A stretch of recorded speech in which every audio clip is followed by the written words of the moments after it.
Hey there, fellow wanderers. As the rain taps gently on the window pane, a hush settles over the night.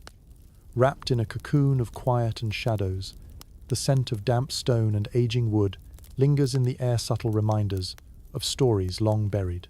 Imagine walking the corridors of a Tudor palaceno, the opulence of fairy tales, but the cold drafts, flickering candlelight, and the echo of cautious footsteps on flagstone floors. Here, princesses were not pampered, they were pawns, often isolated, always observed. Mary and Elizabeth grew up not with tiaras, but with the weight of crowns they might never wear. This is not a fairy tale. It is the raw, splintered truth of royalty, sharpened by ambition, religion, and betrayal. So, before we dive deeper, I ask only this. If this kind of raw, unvarnished truth speaks to you, click like, hit subscribe, and leave a trace of yourself in the comments. Tell me your city, your time, your state of mind. Now, dim the lights. Let the hum of your fan blend with the wind of centuries past. Let's begin. And remember, in medieval times, even survival was a luxury. As you trudge through the long and drafty halls of a Tudor palace, the air doesn't so much greet you as it does make a caustic introduction. It's cool and damp, the kind of cold that seeps through layers and makes every breath visible in the right light, which incidentally is also a rare commodity. Candles struggle to pierce the surrounding gloom, their tiny flames flickering feebly as they fold under the weight of drafty invasions. You imagine the young Mary and Elizabeth tucked away in these imposing residences, their childish imaginations stifled by the endless stone and shadow. You ponder how the very walls seem to conspire against you, letting in the chill of winter and an uncomfortable dampness that seems to settle into your bones.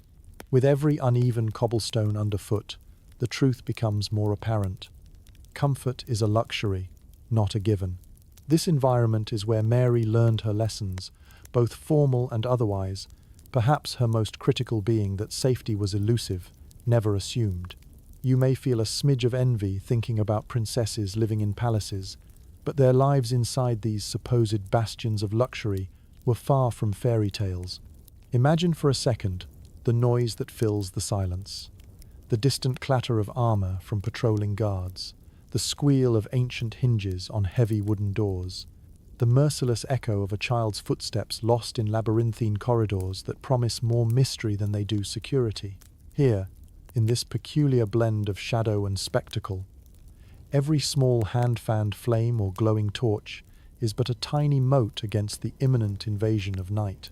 Imagine the darkening sky framing the dim realms of the palace, where even the brightness of spring isn't enough to breach the interior's pervasive dimness.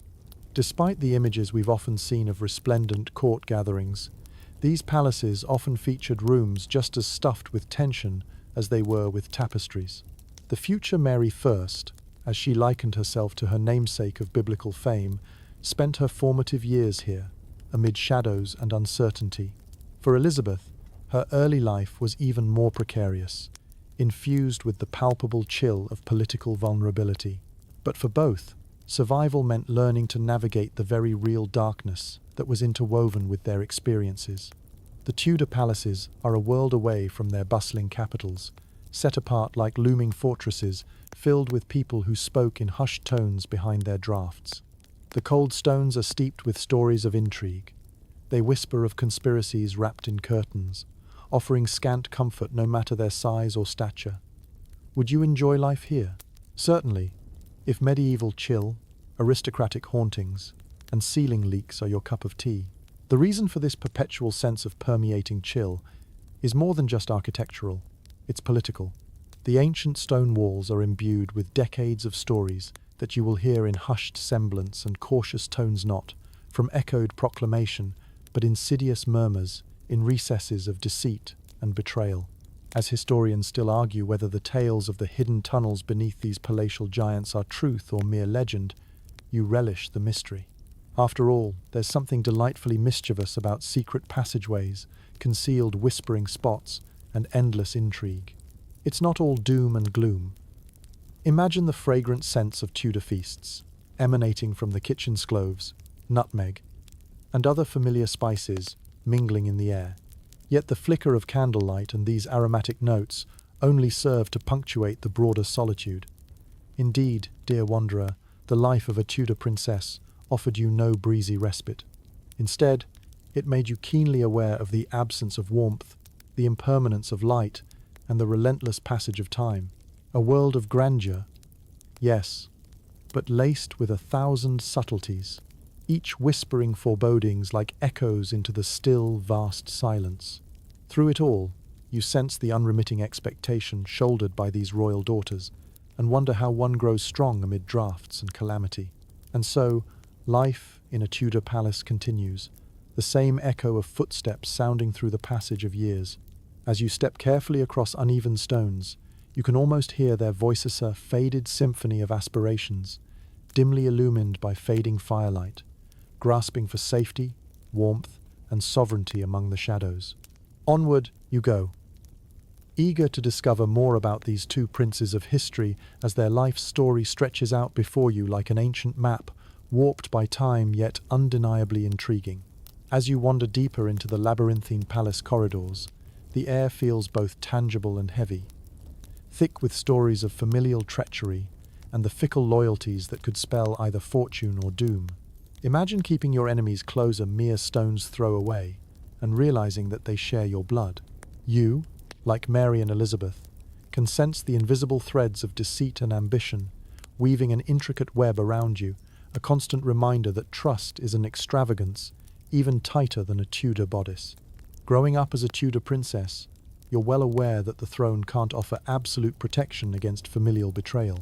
Those tasked with loving you might in reality prod and pivot at the behest of personal ambition, leaving you wondering who stands with you and who might turn the royal knife at a moment's notice. It's a family dynamic that barely qualifies as one, marred by ambitions that govern every move, every whispered conversation, every stolen glance across the banquet table. Be wary of those who hug you tightly, for they are the ones who know precisely where to place the blade should the tides of power shift. For Mary, the eldest and first to inherit the joy or burden of royal expectations, familial treachery was a lesson priced high. Imagine the young princess as her father's affections waxed and waned with the tides of political necessity. Torn between the competing factions of her half-siblings, she stood always at the threshold of favor, loved yet watched, cherished yet weighed, a pawn towering yet belittled. Her very legitimacy was called into question when Henry VIII discarded Catherine of Aragon, Mary's mother, like an old cloak in favor of Anne Boleyn's newer, more vibrant promise. Mary was suddenly trapped in the crossfire of her family's grandest and most personal drama, struggling to secure a place not just in her father's heart, but within the very lineage she was born into.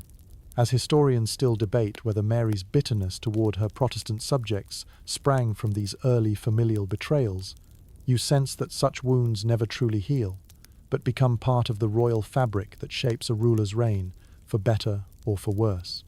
Now, envision Elizabeth's plight, the perpetual outsider thrust into the center of a maelstrom, not of her making.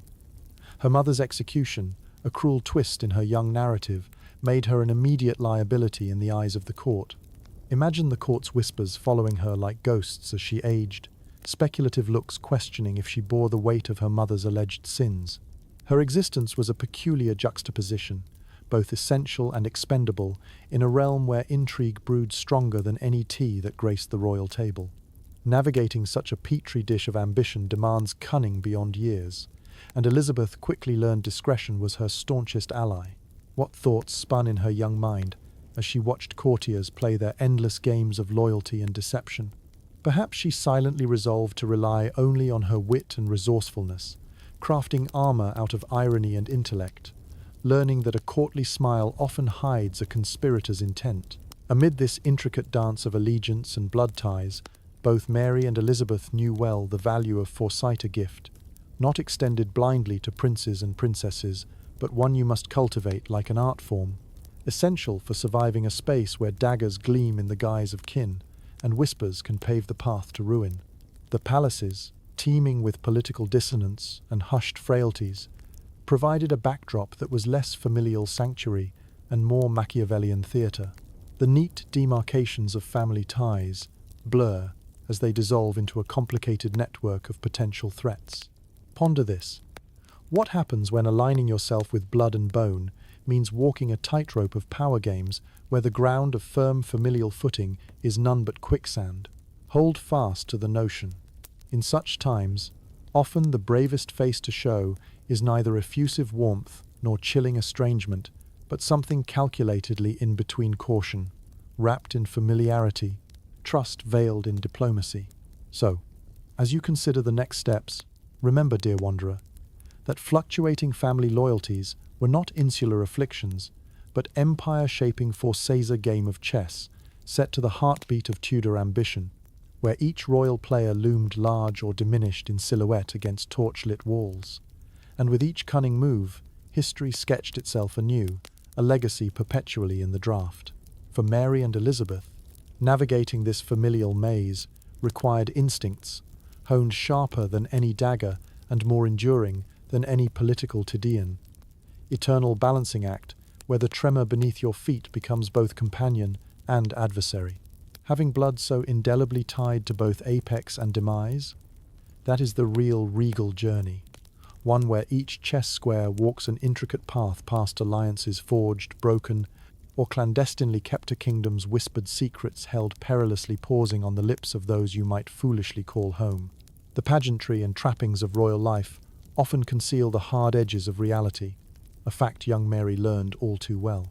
Close your eyes and imagine the oppressive weight of religious duty pressing down on you with all the gravity of a crown far too big for an adolescent brow.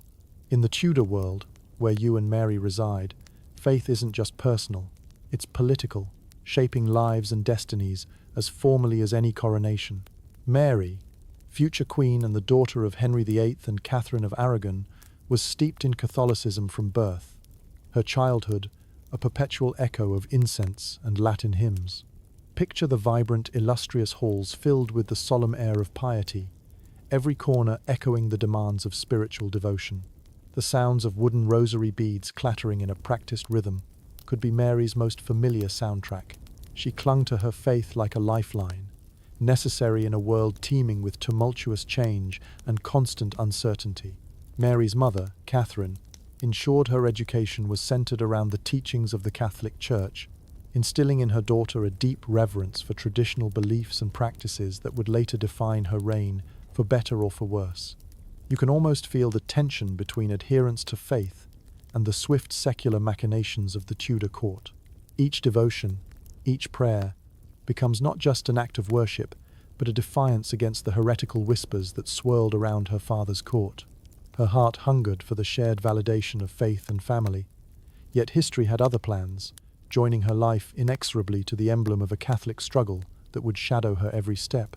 Mary's education, rich in religious doctrine, yet comparatively narrow in worldly matters, left her singularly focused, an unwavering beacon of Catholic orthodoxy, amidst the churning seas of religious reform going on not just in England, but also in Europe. It was a singular point of comfort amid isolation and alienation, even if that comfort came with the distinct burden of expectations and demands from both family and future subjects. The rigidity of Mary's upbringing was an anchor, yet one tied with impossibly complex knots. This depth of faith would bolster her strength, yet also significantly shape her decisions when power became hers to wield. She wasn't simply a princess promenading in her station, but a burgeoning symbol and emblem of resistance to the rapid Protestant Reformation engulfing her homeland. Royals, you see, are never allowed simply to have personal beliefs. Their souls echo through the canyons of ideology, casting light and shadow in their wake. Historians still argue whether Mary's unwavering devotion served as a stabilizing force in her life, providing the singular certainty that steadied her amid unstable familial tides, or whether it too became a shackle, chaining her future actions to the dictates of a faith desperate to reclaim lost ground in her father's fractured kingdom. Transforming herself from the King's Pearl to Bloody Mary was a path she perhaps never sought yet could not escape. In this nuanced dance between faith and power, the simplicity of her upbringing becomes her weapon, and her shield a dual-edged sword that would cut through the haze of her era with both brilliance and blunders. The shadows at play across those Tudor halls were as much cast by the coloured glass of church windows as by the flickering flames of ambition. Imagine Mary at prayer, her whispered supplications more conversation than contrition, echoing larger across history's vast tableau. Her piety was real, her conviction absolute, a beacon of belief piercing the fierce gales of time. But what of the young girl beneath this formidable facade? Perhaps under the weighty glow of candlelit heads, bowed in solemn supplication, you sense the echo of a girl yearning for unity of family, of faith, of fate. Now, as the candles flicker against the encroaching night, consider how Mary used her devout upbringing to navigate a landscape of fractured loyalty and shifting sands feet of perseverance, masked like a silent sentinel watching over the turbulent Tudor court. Her life is a whisper of perpetual reverence, a blend of prayer and precarious positioning amid a cacophony of courtly upheavals. Underneath it all, within the sobering tranquility of chamber chants and echoed devotions, the making of a queen finds its spark. Thus, in Mary's childhood, vivid prey to the tendrils of time's relentless advance, you bear witness to the formation of an unyielding strength, a spirituality entwined with royal duty, never separate, never secondary. Indeed, a princess's faith was never simply her own, and for Mary, it served as her bedrock. Hard, unyielding, and brilliant in its certainty, it's an inner empire, as steadfast as any castle, yet as fraught with peril as any battlefield, woven with storms and sanctuary alike. You step into the uncertain early years of a young girl, Elizabeth Tudor, whose very existence wavered like the flicker of a candle against the relentless drafts of an unpredictable court. Imagine a childhood filled not with assurances, but with whispered uncertainties. The chill of the Tudor palace wraps around you, much like Elizabeth's early life, full of tumult and relentless political maneuvering. Her very identity, a question mark rather than an exclamation point, born into an era of upheaval, where her mother, Anne Boleyn, held queenship as tenuously as a falcon's perch. Elizabeth's youth was marked by the most significant seismic shifts imaginable. Her mother's execution left the faintest chill that no Tudor tapestry could ever truly warm, a ghostly presence in the child's many quiet moments of contemplation. How odd, then, to consider that Elizabeth's early years were marked not by parental affection, but by a lacking familial solidity, cast instead into a maelstrom of ambition and intrigue. There was the throne, the crown things she could see, but were never hers to hold, at least not yet. Without a mother's hand to guide her, Elizabeth's world became an unpredictable stage where dangers could be conjured from the simplest moments of certainty. Her very birthright placed her painfully at the mercy of political storms, gust away from oblivion, yet repeatedly proving herself a deft navigator through their torrents.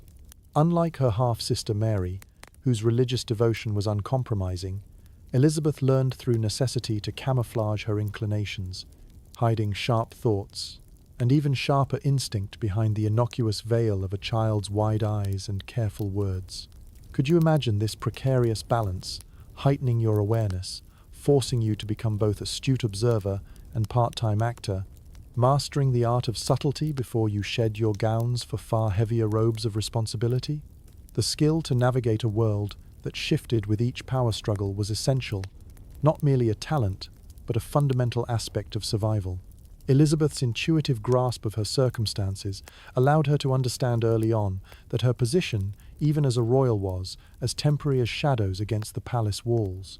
The court, a breeding ground for rumours and clandestine alliances, taught Elizabeth the art of patience and the potency of silencing a strategic embrace of quietude, one that allowed her to amass both information and allies, without revealing the intricate patterns her mind woos freely ahead of its time.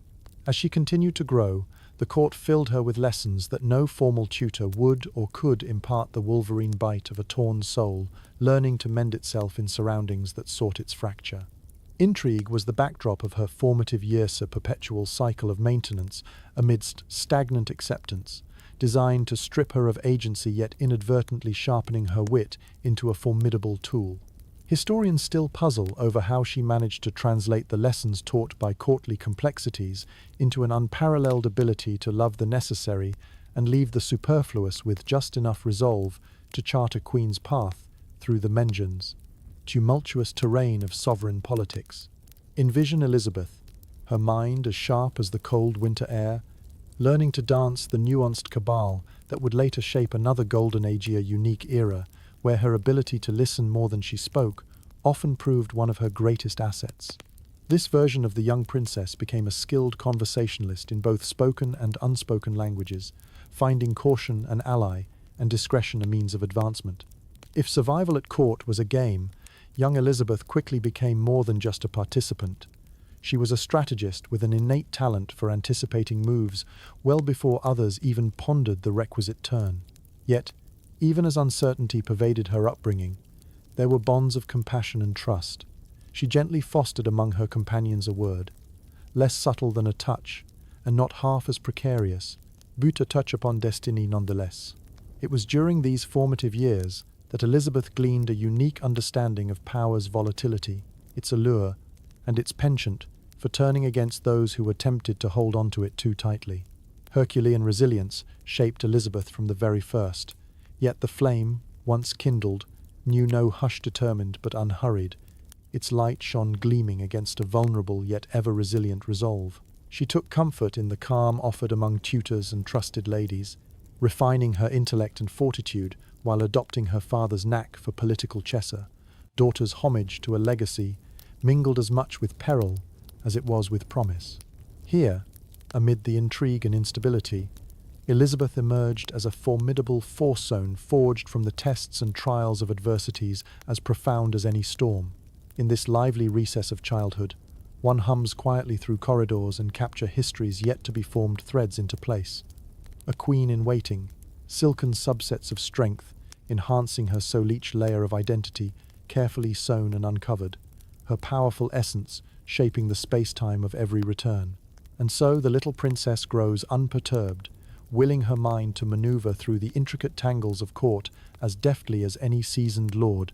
Preparing herself for the cards, fate has yet to deal a child of tempestuous tides, learning the unyielding truth of inevitable ascendance. The quiet hum of anticipation fills the hallowed halls as you take your place at a small wooden desk, the faint scent of ink mingling with the sharp tang of parchment. In the Tudor world, knowledge is power, but what knowledge is offered is carefully curated, a genteel garden with paths fenced off from wandering female feet. Education for girls like Mary and Elizabeth is a delicate contradiction and necessity that is only grudgingly acknowledged, and one must navigate its limits with grace and precision, much like a choreographed court dance. As you sit, your fingertips brush across the open pages of books that provide their own invitation to learning, reminding you of the bittersweet pursuit of knowledge.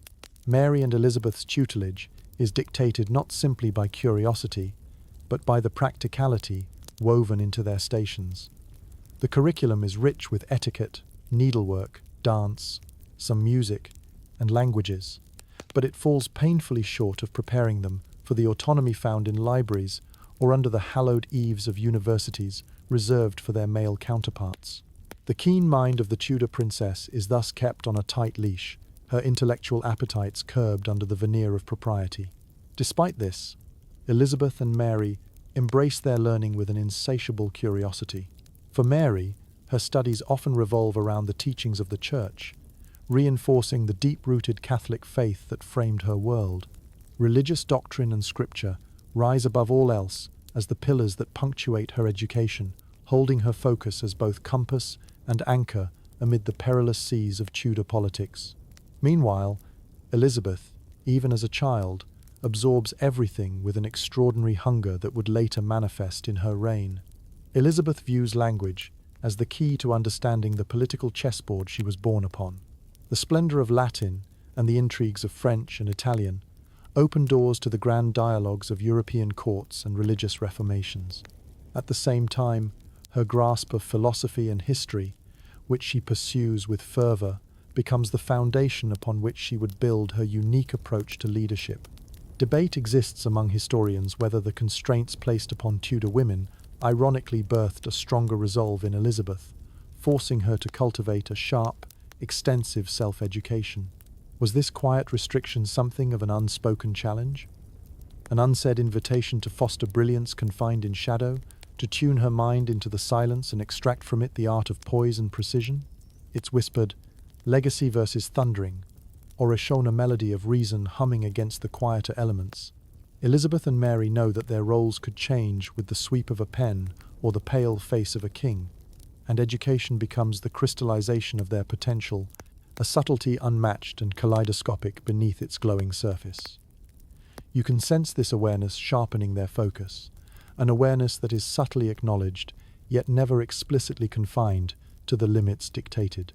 Education, or what passes for it, must often be whatever sense they entangle from passing remarks or the fabric of conversation spun at court, each kernel of insight precious, to be savoured in quiet contemplation. They learn to read the world through the implacable gaze of young minds thirsty for inspiration, absorbing the lessons taught within the whispering of the wind that angles through open windows and crepuscular drawing rooms. Imagining yourself in their place, you appreciate the sharp contrast between the reality faced by women and the seemingly boundless opportunities for male counterparts, and you may wonder how this dichotomy shapes their resilience, the resilience needed to navigate the very truths of the world outspread before them, like an incomplete tapestry of a grand masterwork. Yet, amid restrictions, both sisters carve out paths defined by their unique perceptions and choices. Within those coloured walls of chamber and learning, they cultivate a garden where intellect blossoms against the stony backdrop of expectation, their minds the quiet tinder for what would later set their worlds aflame. And now, as you close this chapter on their formative education, you commemorate the resolve and ingenuity harnessed by these princesses. You may ponder what lessons remain timeless, resonating through the ages as another night descends, leaving behind echoes of soft footfalls reverberating through corridors of power and thought. The silence deepens, cloistering the reflections unique to their place in time, where beginnings see their paths gently traced and marked into the endless tapestry of history yet to unfold. As the morning mist clings like a shroud to the rustling gardens of the Tudor realm, you walk the winding path of expectations, hovering just beyond reach, like the elusive light of a wintry dawn. Here lies the persistent spectre of the perfect mariage burden, as real as the stone underfoot, and one that both Mary and Elizabeth grappled with throughout their lives. Such unions are less about personal happiness, and much more about diplomatic advantage and fragile alliances. Gone are the whimsical daydreams of love and romance. Instead, you find yourself faced with the austere reality that marriage for a Tudor princess means being reduced to the status of a highly sought-after political pawn.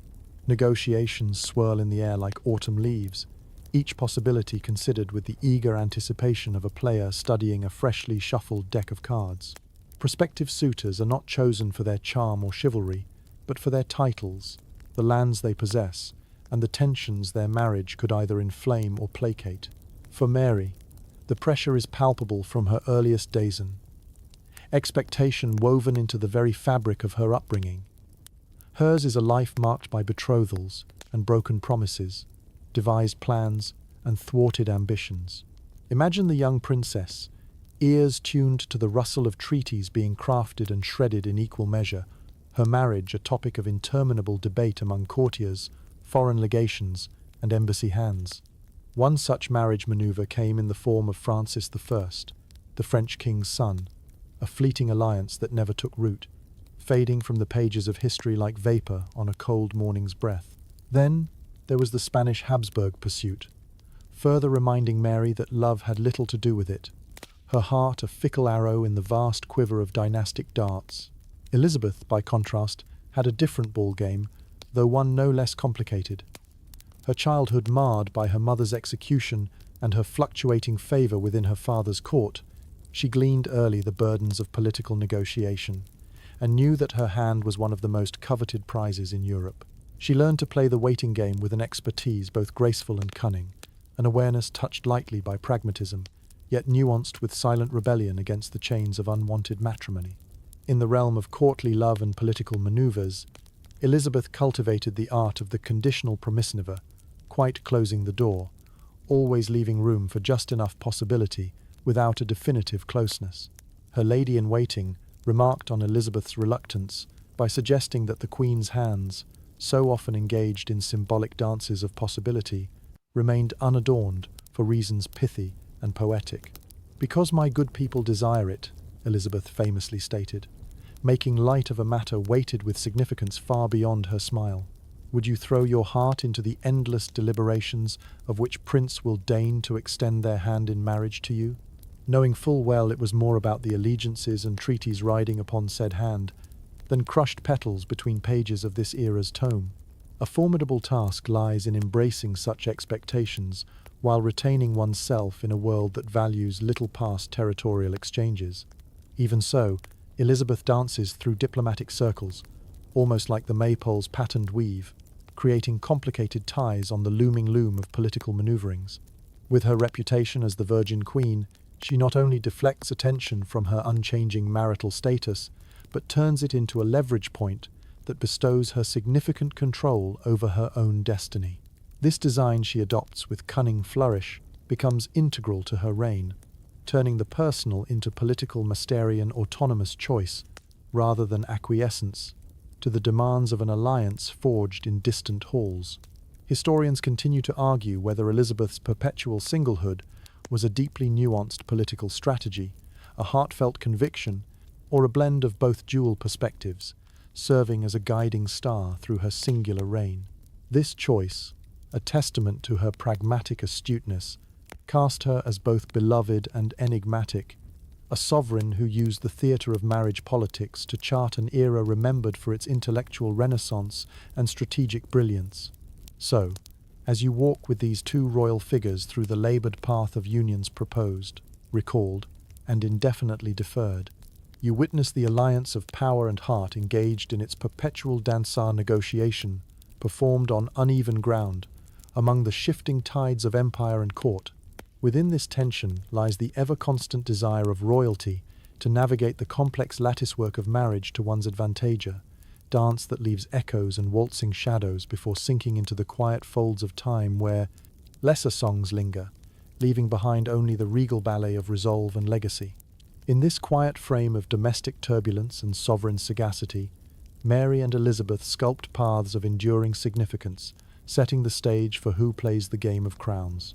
It is an elaborate chessboard balanced on traditions modulated by the whims of Destina, narrative of choices, calculated and born of necessity, yet touching the softer terrain where hope is planted as readily as crown and claws. The air grows tense as you wander through the cautionary terrains of Tudor life, where the whispers of the past rhythmically rustle like dry leaves against a turbulent breeze.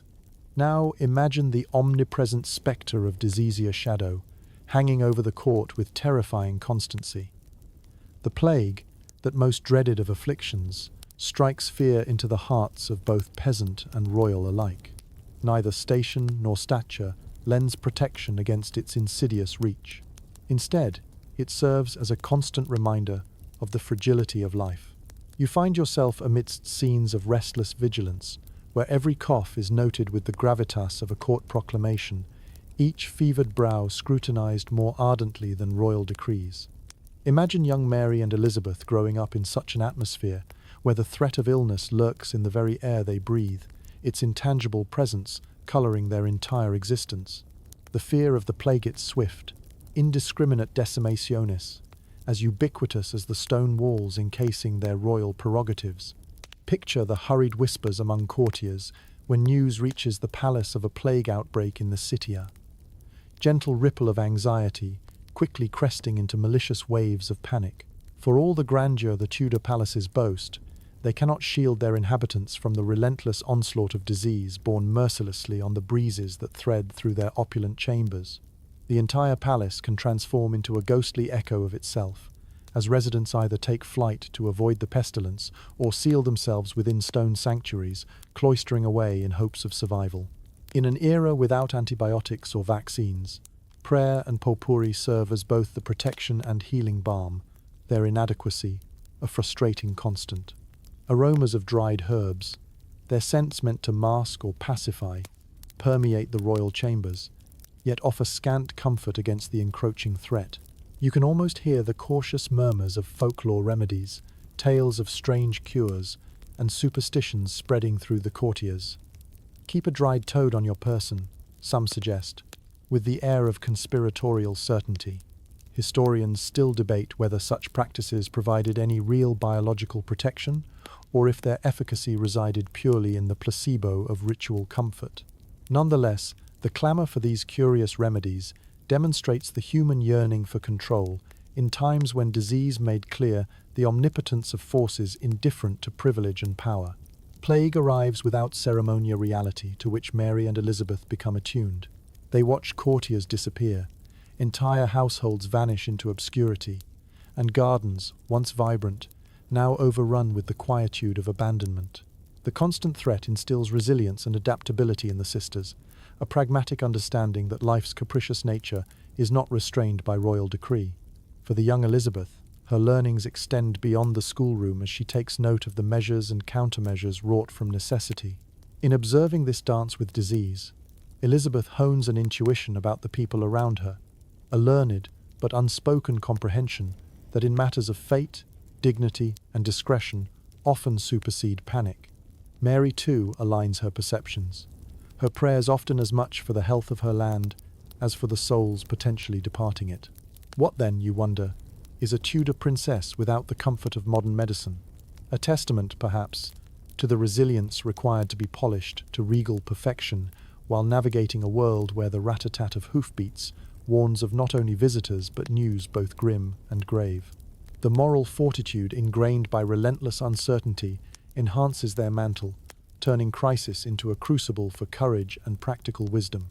The winding course through such quagmire becomes an instructional passage, equipping both Mary and Elizabeth with an understanding of one undeniable constancy: the permanence of change.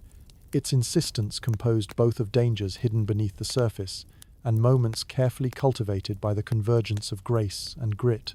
As you consider this, you draw upon the stoicism required to tread so carefully in a realm where the unseen passes like a specter upon the loom of destiny, binding reality and regal duty into a singular thread, embroidered with the stoicism of resilience and acceptance. In this, the Tudor princess learns, along with you, that life's uncertainties are woven not simply out of loyalty-conditioned courts and scheming, but nature's whimsical discovery of life's intricate dance with mortality, where survival is transient yet cherished, and where the persistence of humanity finds both its vulnerability and solace amid time's relentless turn. Amid this contagious chaos, Mary and Elizabeth grow infused with calculated determination, determined to leave their mark upon history's timeline-compelling figures, encapsulated by the very mortality their legacies strive to transcend, transcending even the pervasive shadows of such a relentless scourge. The echoing halls of the Tudor palaces are a constant reminder of duty and expectation, and none weigh heavier than the unrelenting pressure to produce heirs. As you traverse these corridors, you can feel the weight of this burden pressing down not just on shoulders but on spirits, as if each step taken is one nearer, yet further from securing an uncertain dynasty. For Mary and Elizabeth, this expectation figures prominently, threading through their lives like an inseparable companion. Heirs, you understand, are not merely children, but living continuations of alliances, hopes, and legacies. Their very existence promises stability to a royal lineage, yet fulfilling this expectation shadows each royal with anxiety. Ironically, it becomes both closer and grander in scope as they mature a desiring assurance for both throne and throne claimant, with anticipation inscribed into every tension-filled breath. Producing an heir is not just a personal achievement, it is a matter of national import. For Mary, whom her father once dotingly called "my pearl," the specter of heirs is a bittersweet dance with fate. She is acutely aware of the quivering anticipation of a nation starved for continuity, a legacy mired in the emotional complexities of her own dispirited marital attempts. Her marriage to Philip of Spain, a strategic union crafted with both religious intent and political alliance in mind, brings both hope and scrutiny.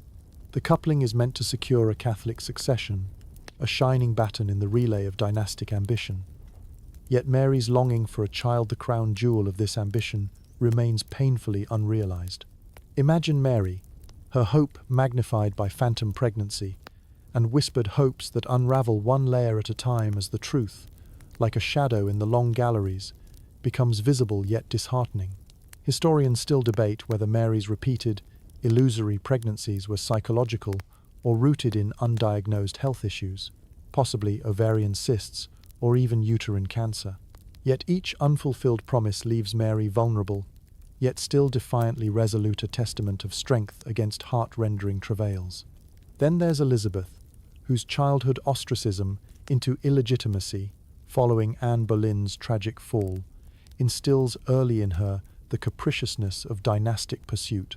This, however, exceeds more than personal desires becoming emblematic of political prowess to ensure not just the continuation of the monarchy, but its ascendancy.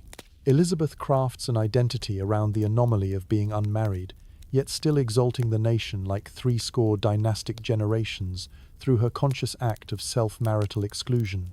Her singular reign gives birth to what history proudly calls the Elizabethan age, bolstered by the savvy reality that an heir, while physically absent, is metaphorically present in her majestic governance stretched across seas and trade routes.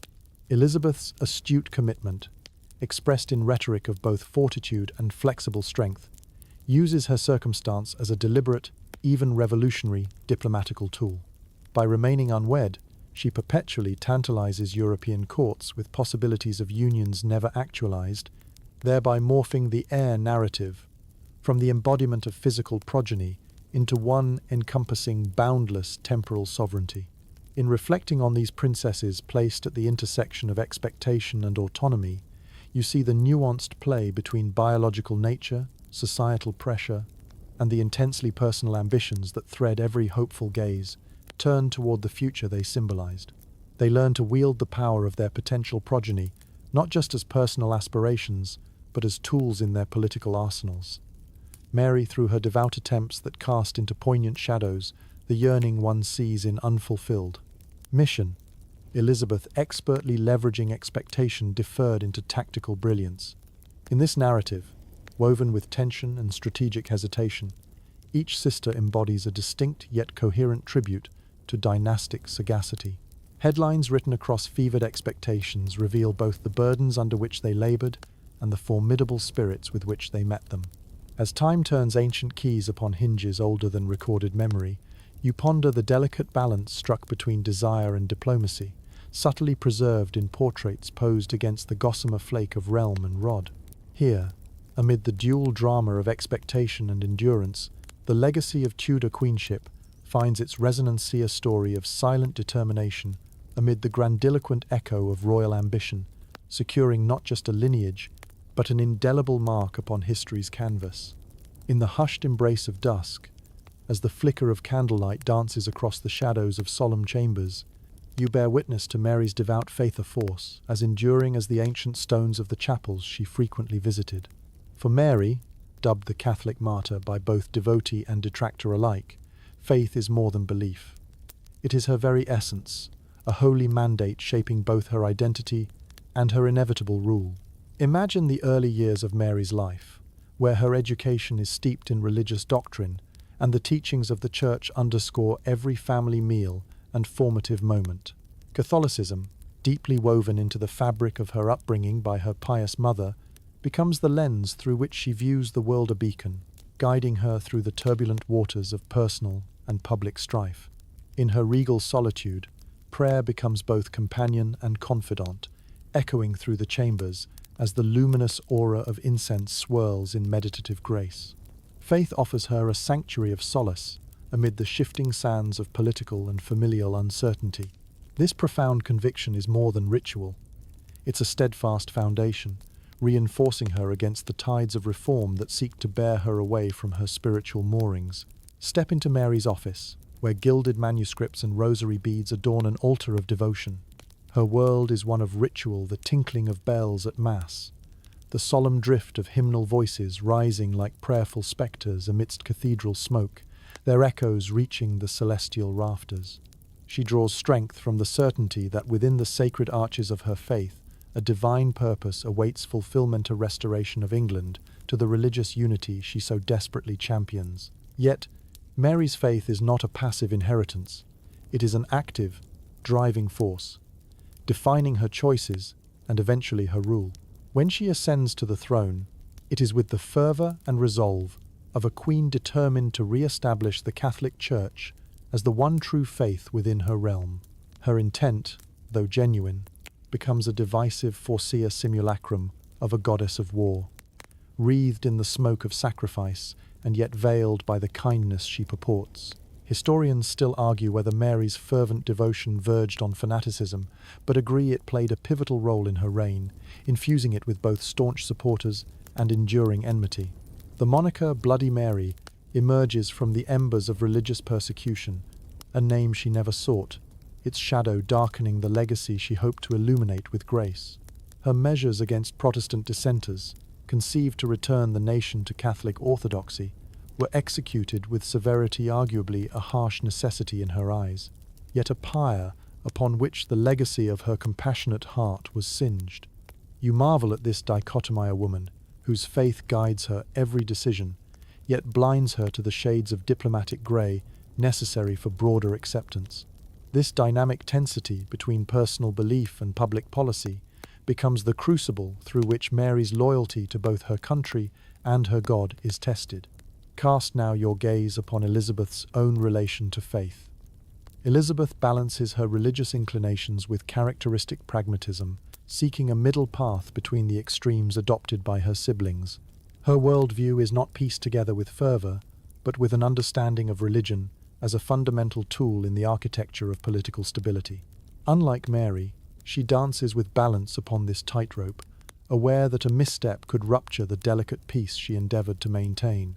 The juxtaposition between the half-sisters, as vividly pink against the stark Tudor red, elucidates the struggle of principles tied to fate's relentless loops. It is within this nuanced blend of adherence and necessity that their divergence becomes both poignant and potent.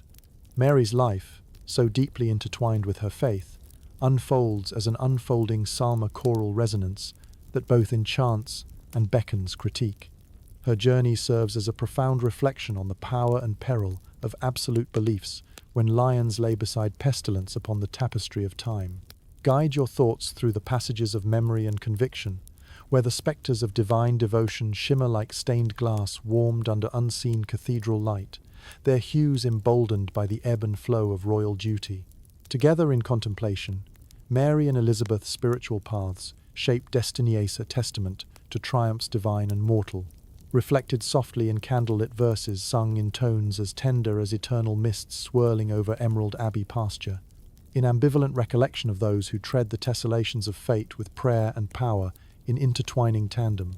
As you wander further into the labyrinthine corridors of Tudor history, you encounter the intriguing complexities of Elizabeth's carefully crafted persona of the Virgin Queen. Under the dim glow of period-correct candlelight, you see how Elizabeth skillfully shaped her identity and sovereignty, reconciling her individuality with an aura of mystique that would come to define her reign. Consider for a moment the allure and power embedded in the image of the virgin monarch. Elizabeth, surrounded by a court eager for gossip and speculation, managed to cultivate an enigmatic image that blurred the line between personal myth and public spectacle. In a world where women's worth often hinged on marriage and motherhood, Elizabeth defied conventions with a deft stroke, elevating her singlehood to a symbol of independence and political acumen. Imagine the young queen surveying her court, her sharp eyes missing nothing. She knows well the question that lingers unspoken in countless hearts: who will she marry? Yet Elizabeth uses this anticipation to her advantage, a strategic dance on a grand stage where each unchosen suitor becomes a diplomatic tool in her arsenal.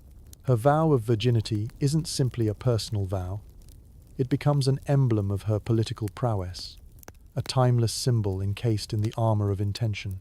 Elizabeth's acute understanding of perception allows her to wield this image with precision. She creates an identity, transcending the notion of physical heirs, tying her legitimacy not to a future daughter or son, but to the perpetuity of her ruler's ceaseless bounty to her beloved England in cultural and fiscal prosperity. The world becomes her audience as she performs this personal theatre, seamlessly intertwined with statecraft. Yet evaluators of her reign ponder whether this carefully crafted ethos served the crown more than the woman who bore it. Historians still argue whether Elizabeth's choice was driven by political foresight or personal experiences. Was her determination forged in the fire of her mother Anne Boleyn's tragic fate and volatile union with Henry VIII? Or was it nurtured by the understanding that in a world dominated by patriarchal norms, a queen's power might be exponentially diluted within the marital hierarchy?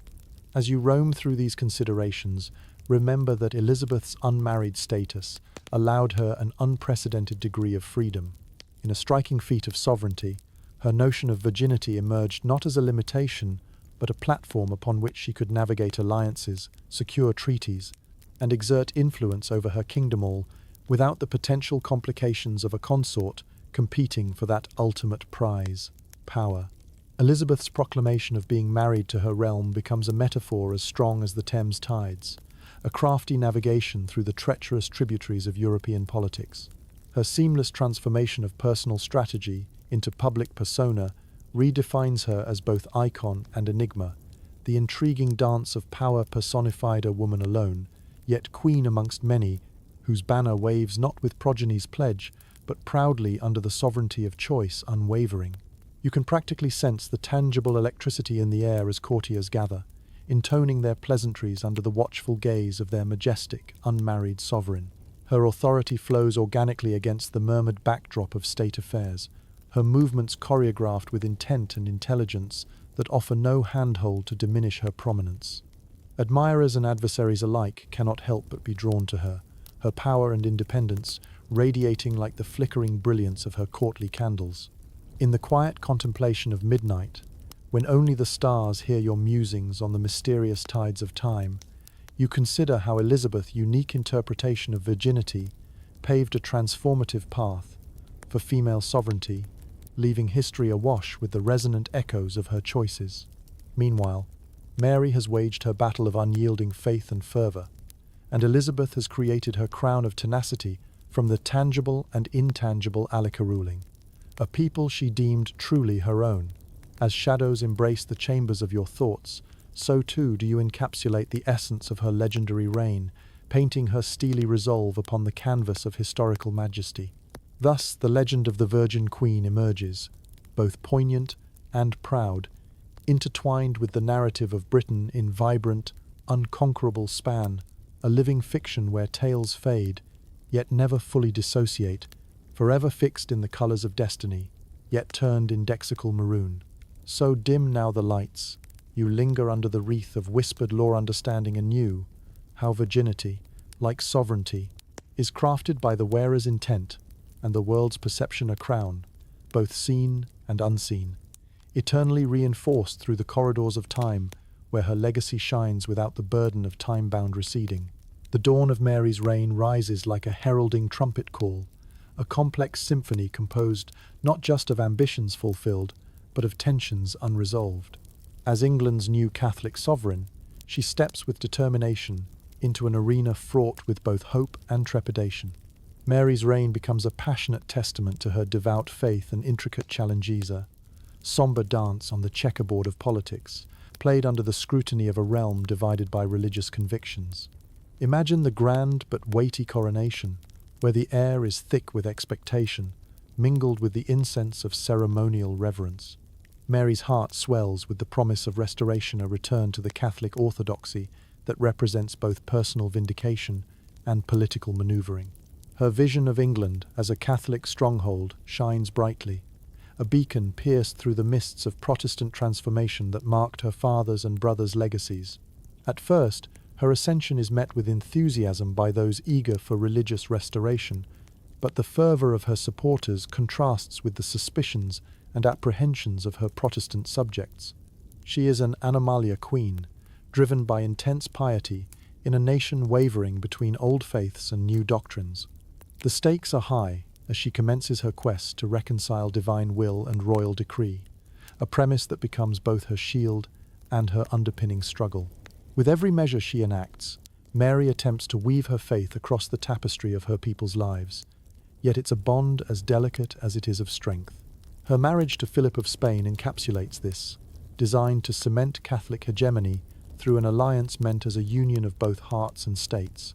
Trusting that this partnership would amplify her influence and secure England's loyalty to Rome, Mary envisions her reign like a beacon of intertwined unity.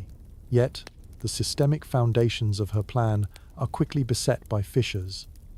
Philip's foreign presence adds fuel to domestic resentment and paranoia. The whispers of rebellion find purchase in the ears of those fearful that England's autonomy may be subsumed beneath a Spanish shadow, a kingdom transformed from a realm into an extension of another's whim. The public's wary acceptance of Mary's marriage fractures, its surface tension met like glass shattered beneath foreign intervention. Historians still debate whether Mary misjudged the amount of support her marriage would sustain, thus striking an imbalance that ignites latent fears of domination under another's scepter. Her efforts to mold her people into a return to pious conformity find obstacles at every turn, as reform embers resist conversion into old flames and fester under her rule, a culmination marked not just in act, but in the fervour of newly formed Protestants. Mary's attempts at reconciliation amidst burnings and stringent decrees earn her the tragic epithet of Bloody Mary, an icon wrought through tension and tenacity, cast in hues of both piety and persecution.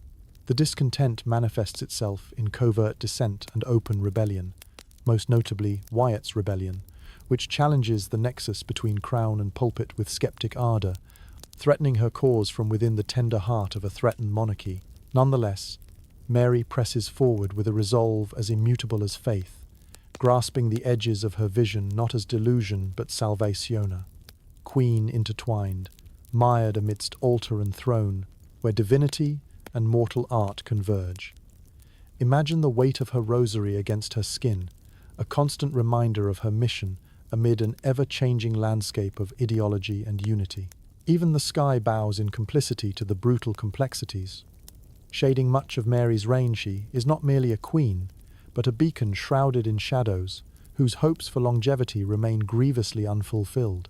Nature itself seems to mirror her struggles, as crop failures and economic transgressions compound unrest, leaving her wreathed in sorrow by the end of her rule, a diminished light, stubborn against the encroaching night.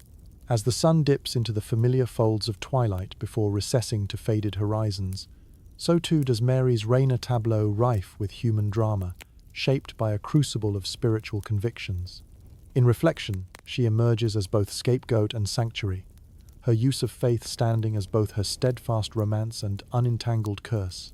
Turmoil weaves itself intricately into Mary's final reflections, where she remains a solitary, echoing figure of profound introspection, forgotten yet never forsaken. As a new horizon arises for her sister in the echoes of the coming dawn, her memory, infused with consternation and faith unwavering, dissolves at the edge of waking her story, an epitaph written upon ivory and lilting, troubled sighs. Thus bends history's light upon her quest casting. Mary as a symphony of conflict, intertwined with threnodithe, last refrain summoned cathedral-like, and serene from the vaults where queenly shadows reflect upon a temporal stage, forever illumined in script and substance, across time's fading facade. Such is the resolution of mastery and motif, glimpsed through the tender art of governance, as soft candle halo surrounds perception, aching unto ancient steel cool marble. As the first light of dawn reveals itself across the cobblestones, a new chapter in Tudor history begins with Elizabeth's ascension to the throne. It is a moment fraught with expectation, where the air hums with the anticipation of change. Surrounded by the resolute faces of her advisors, Elizabeth steps forward to embrace her destiny as queen, a role that demands every ounce of her intelligence, cunning, and charm. The world watches with bated breath as she takes the precarious helm of a nation poised at the very edge of religious and political tension. Elizabeth's coronation announces not just a new monarch, but a profound shift in ideology. Where Mary sought stability in the revival of Catholicism, Elizabeth offers a middle path, a compromise between past and future that seeks unity without blind adherence. With keen perception, she understands the power of balance, threading a delicate needle between maintaining religious peace and reinforcing her rule. Visualize, then, the opulent ceremony that unfolds, an orchestrated symphony of tradition and reform, where every gesture reverberates with significance.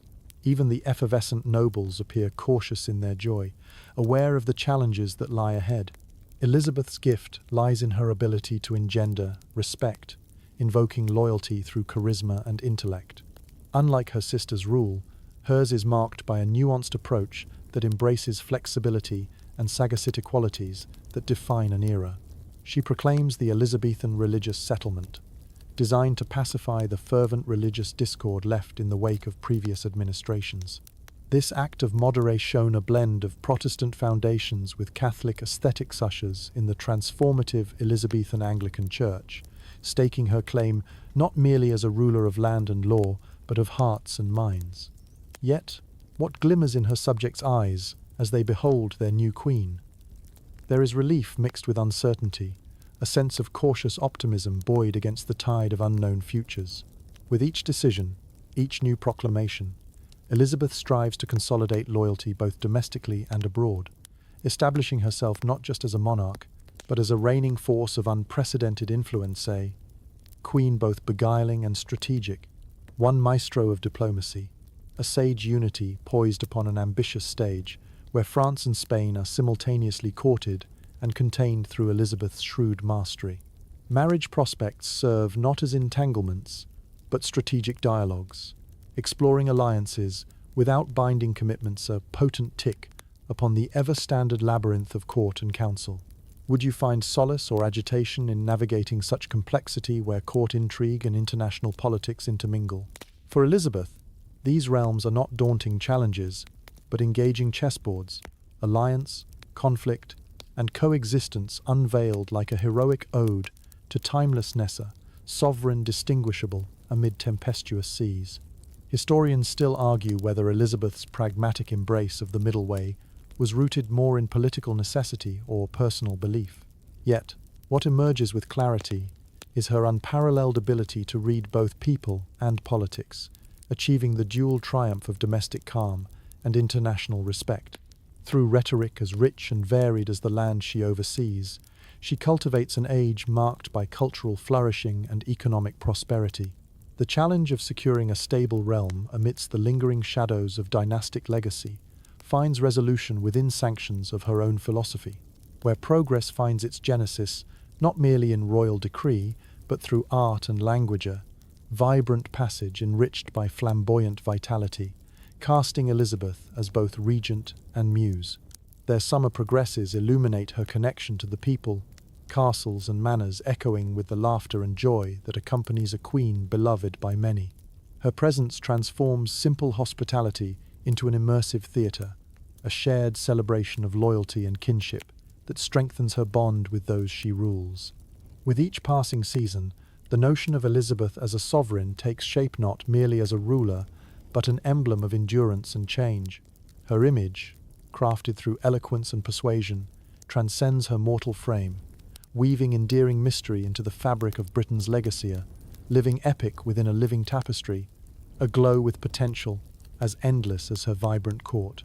And so, you trace the footsteps of this indomitable leader in the sands of time through battlefield audits and piratical pursuits that flaunt exploration beyond prosaic expectation, extending the realm's reach through quill and blade. Elizabeth stands unfettered, capturing history's canvas with a palette richly enhanced by shades both tenebrous and radiant. As the sun dips again beneath the horizon, you grasp a reflected glimmer upon this canvasa, testament to hope, challenge, and sovereignty, unfurling before a nation awed by the queen who dared define an era. The resonance of Elizabeth's reign echoes with eloquent clarity, a voice both firm and illuminating, charting the course through an age, resilient and resplendent, unto the umbra of tomorrow. This exploration of fashion speaks to a realm where nothing is insignificant and all is indicative.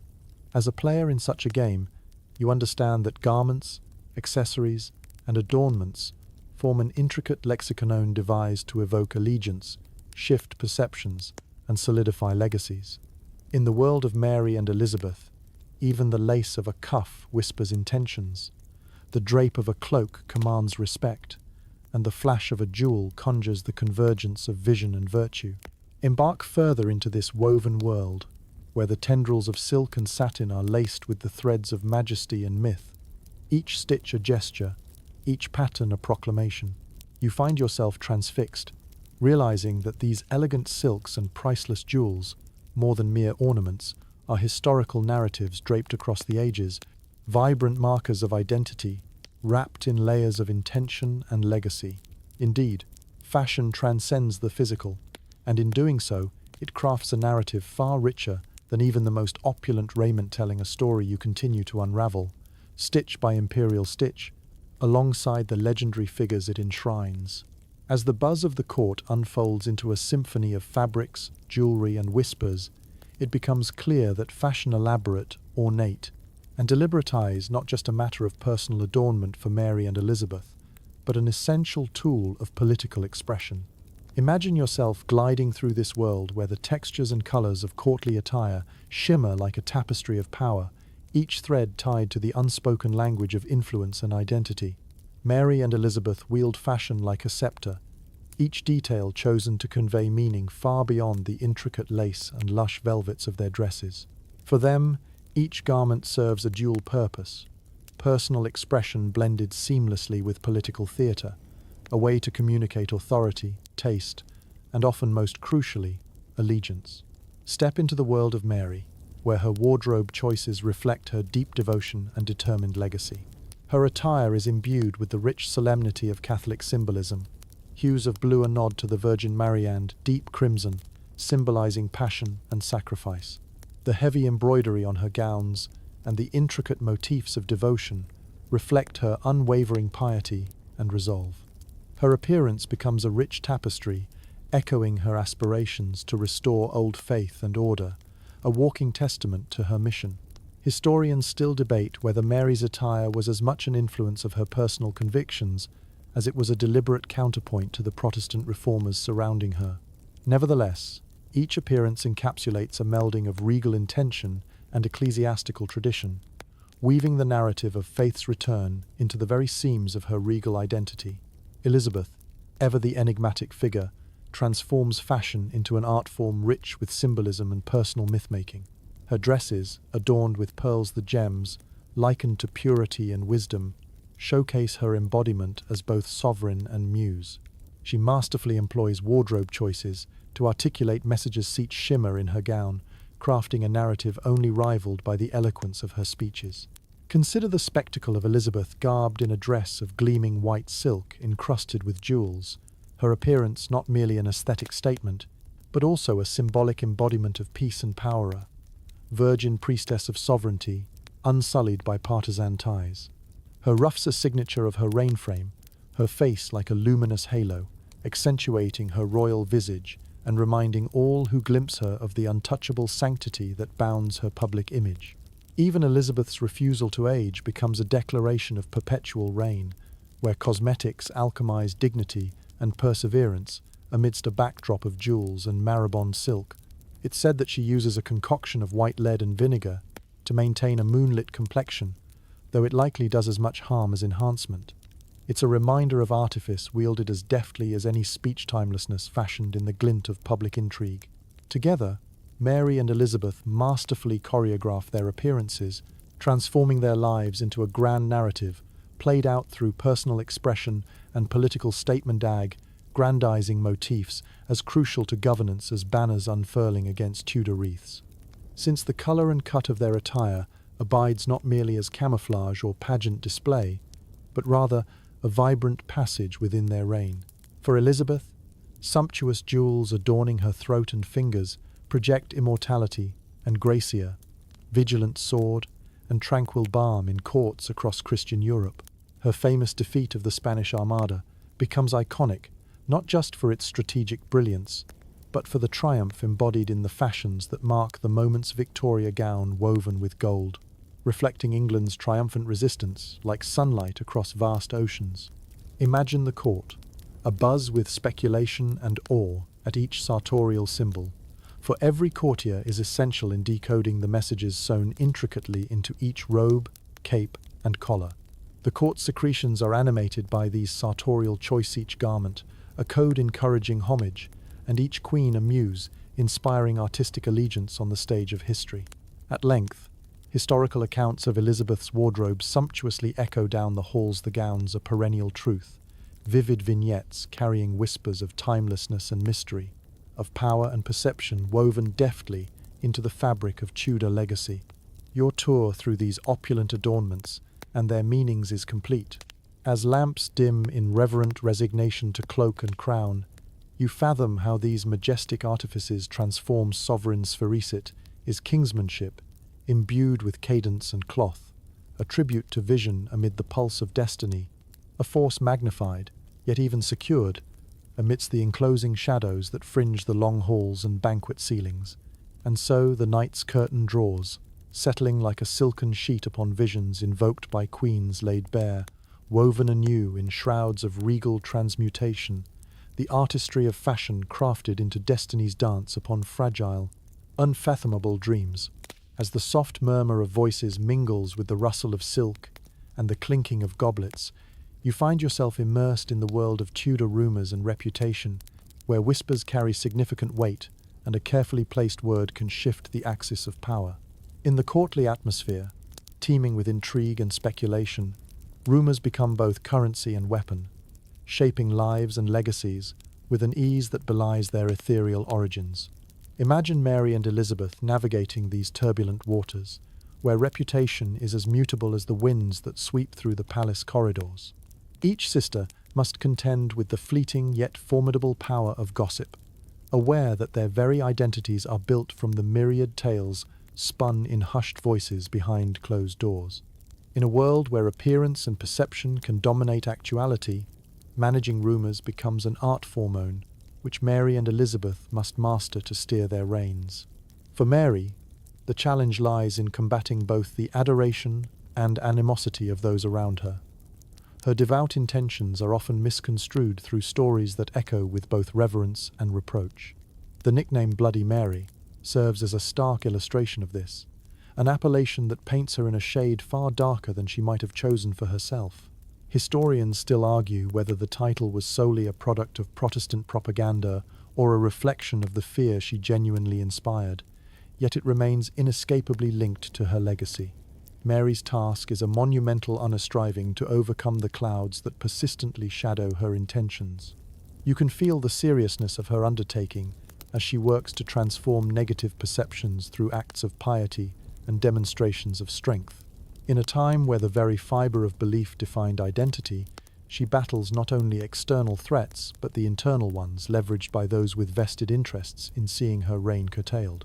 Contrast this with the reputation of Elizabeth, whose every action is dissected with scalpel precision by courtiers adept in the art of insinuation. Her accession to the throne is met with cautious optimism, but Elizabeth revels in maintaining an air of enigma. She skillfully dances through the gauntlet of speculation surrounding her life and choices, manipulating the narrative with the grace of a virtuoso performer. Gossip about her relationships, most famously with Robert Dudley, swirls around her like autumn leaves, each piece of hearsay adding another layer to the enigma she fosters. Her refusal to marry is a source of endless fascination, spawning tales of secret loves and secret plots. Yet Elizabeth transforms these narratives into a potent shield, using them as weapons in her arsenal of statecraft. Each rumour, deftly navigated, becomes another brushstroke in the portrait of a queen whose intellect and wit set her apart from her contemporaries. It's a testament to her mastery over rumour's capricious game of courtly chess, where the stakes are control and continuity. Rumours and reputation, in this performative realm, coalesce into a powerful force, capable of both uplifting and condemning their subjects. The court becomes an echo chamber, amplifying trivial sentiments into formidable accusations or venerable acts. Tudor courtiers adeptly weave tales among themselves, each spin as colourful as the tapestries unfolding beside them indispensable players, keeping watch before expounding, before kin, cousin, or conspirated companions. Even amid this swirling intrigue, Elizabeth emerges triumphant in her strategic manipulation of gossip, allowing her to consolidate control over a kingdom in the throes of transformation. The image of the Virgin Queen, bastion of grace and invincibility, shines brighter through veils of conjecturea halo, casting shadows upon an empire folded within triumphant bloom. And what of you? Stepping into these regal roles whose existence hinges on perception and recount become cemented form through the medium of humanity's faculty. Thus, as history unfolds, one finds unity in reflecting upon dichotomies of belief, perception against fact, whispers against truths untold, envisioning past as future, encased upon gilded chambers where even secrets hold no respite forever, twinned through ripple and ruse among wood-panelled opulence. As shadows deepen amid whispered rumours, your journey through this intricate landscape reminds you that here, appearances aren't simply bound in vanity, but dissection, a geometry as complex as it is transient, swathed in narratives bathed under lunar glow, released via conscience as sincere as unrestrained comment on ambition, which regales with theta-thing, unencumbered nor easily perplexed or perturbed by. With each step leading forward through this resonant twilight, emeries echo against palace, stone walls seach legend retold, awaits the hushed call of ancients seeking their perennial loneliness, ashen tips amid ancestral shades woven through both consensus and spectrally a vanished tale of monarchy, reworked and realized, an ever-enduring mirror cast to lessons taught and solemnly transfigured within your hands awaiting those who remember, among legend and lore. As the gentle light of dawn filters through ornate windows, casting intricate patterns upon the marble floors, you find yourself contemplating the intense scrutiny that accompanies life in the public eye as a Tudor princess. Imagine stepping into a realm where every glance, every gesture, each word is observed and interpreted by those around you, where your very existence is a spectacle for the masses and a subject for endless debate among courtiers.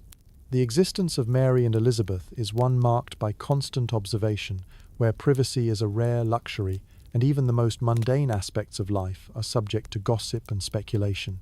The pressures of living under such relentless scrutiny weigh heavily, shaping their choices and defining their public personas. In the Tudor world, where reputation and rumour are powerful tools, the performance of royalty is a carefully orchestrated art, as important in its execution as any political maneuver. For Mary, this public persona is intertwined with her mission of religious restoration. She is acutely aware of how her every action is dissected by the public, Protestant and Catholic alike. Her attempts to reunify England under the Catholic Church require her to project strength and conviction, yet this must be balanced with a need for compassion and understanding. For Mary, the public gaze is a double-edged sword, offering both support and criticism in equal measure. Imagine Mary processing through the streets, her regal presence framed by velvet and lace, her face a study in serenity. Each public appearance is an opportunity to reinforce her devotion and legitimacy, yet it is shadowed by the knowledge that her reign is polarizing. She understands the power of symbolism, a crucifix clutched in her hand, a prayer on her lips, all framed against a backdrop of reform and rebellion. Elizabeth, with her exceptional grasp of public relations, navigates this terrain with a different strategy. Her intuitive understanding of the public's fascination allows her to cultivate an image that is both enigmatic and accessible. By maintaining a delicate balance between the private and the public, she creates a perpetual aura of intrigue, a queen who remains eternally fascinating, equally adored and discussed. Picture Elizabeth as she walks among her subjects during her famous progresses, her journeys a spectacle of royal splendor and national pride. Her presence, both commanding and engaging, allows her to bridge the gap between sovereign and subject, fostering loyalty through her visible connection to the people. Her mastery of influence is evident in the way she presents herself, not just as a ruler, but as a symbol of stability and majesty. Historians continue to debate Elizabeth's motivations, her carefully crafted image, one of genuine self-expression, or is it a calculated strategy designed to maintain control and foster loyalty?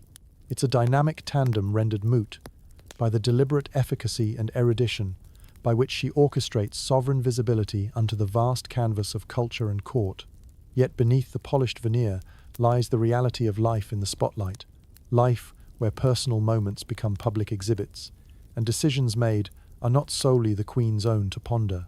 In every step perused and deliberation taken, It hones the art of commandant execution, masquerading as obligation, witnessed beyond the spectacle of commitment extended courtwise. The public nature of their existence requires Mary and Elizabeth to remain ever vigilant, ensuring that their legacies remain steadfast within the confines of perception and reality. Each must walk the fine line between vulnerability and perception, crafting a narrative that reinforces their identity and purpose, where personal struggle becomes public voyage in their lives' design, sovereign. In this world, you find the art of spectacle within personal experience, shaped by history's hammer and honed in the crucible of eternal vigilance. Within the splendor of velvet, lace, and expectation, Mary and Elizabeth's journey comes adorned with enduring anticipation, their legacy imprinted not just on crowns, but upon the minds of nations each, as essential as the breathless observation of those who witness, entranced within this theatrical portraiture enshrined. Your path, too, is intertwined with their story, a witness to sovereignty, bending its roots unto public pedagogy, within the weave of gaze meeting expectation, laced through observation upon philosophy's own reflective eye. Thus, etched within palace stonework upon dusk-crossing shadows, whispers of sovereign tale endure unto wearied wake, as legend becomes both guardian and griffin of mysteries beneath the jewel, enigma so treasured beside realm goblet raised, poised, and gently smiled upon yet, ever intent and standing, unflinching in charitable abstinence of spectators past, prophesied and woven within the royal annals set to time-grown tapestry's wistful embrace. The rich aroma of spiced meat and the warm glow of candlelight draw you into the heart of Tudor life, where meals are both an essential necessity and an extravagant display. Imagine yourself at the grand table, its surface hewn from oak and groaning under the weight of platters laden with meats, breads, and fruits, a feast that tantalizes the senses and captivates the imagination. Here, food is more than sustenance. It is a statement of power, wealth, and culture, and it plays a crucial role in the lives of Mary and Elizabeth. As you take your place among courtiers and diplomats, you are enveloped in a cacophony of clinking goblets and boisterous conversations, the warmth of the hearth contrasting with the chilliness of the drafty corridors beyond, both a social occasion and a political opportunity.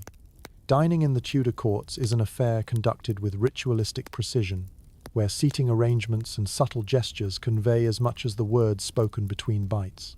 For Mary, the feast becomes a tableau of tradition and devotion, articulated with deliberate choices that reflect her allegiance to Catholic ritual. Imagine her presiding over a meal, set with deliberate reflection in placement and fair-roasted game birds, an array of carbohydrates lushly garnished, and jugs of ale interspersed with claret, served alongside subtler reminders of church feasts and liturgical timing. Her dedication to symbolism extends even to the food she eats, demonstrating how seamlessly she intertwines faith with rule. Mary's table becomes a stage for manifestations of her long-held beliefs, reinforcing connections with allies and equating sustenance with sanctuary under her reign. At these banquets, every dish served underscores her efforts to rewind, reform, and reawaken tradition, echoing the glimpse of rituals past amidst the contemporary court. Elizabeth, ever keen to draw upon the theatre of state, transforms her dining experiences into exercises of grandeur and impression. Seated in front of elaborate tapestries and within gilded halls, she harnesses the ritual of meals not merely to nourish, but to captivate, using these occasions to wield influence as artfully as any other instrument. Imagine Elizabeth seated at her opulent table, surrounded by today's luminaries. Each dish brought to her side is chosen with illusion-delicate pastries that convey deft craftsmanship, a roast crowned in regal display, a tribute as rich in artistry as sovereignty itself. Her preference for variety and abundance reflects her magnanimity, crafting a narrative of prosperity both literal and figurative. Her penchant for enchanting presentations underscores a deeper narrative, demonstrating England's prosperity under her rule through lavish spreads, showcasing culinary innovations inspired by foreign lands and new explorations. Simultaneously, the culinary excesses of banquets distract from political tensions, for even in times of strife, the perception of abundance serves as an implicit pledge of national flourishing. Historians still debate whether these feasting rituals served as genuine reflections of each queen's personal proclivities or as strategic expressions crafted to reinforce state authority. Regardless, both Mary and Elizabeth manipulate the practice of communal dining as a bridge of allegiance and spectacle, seasoning diplomacy with the art of hot cuisine across lingual borders.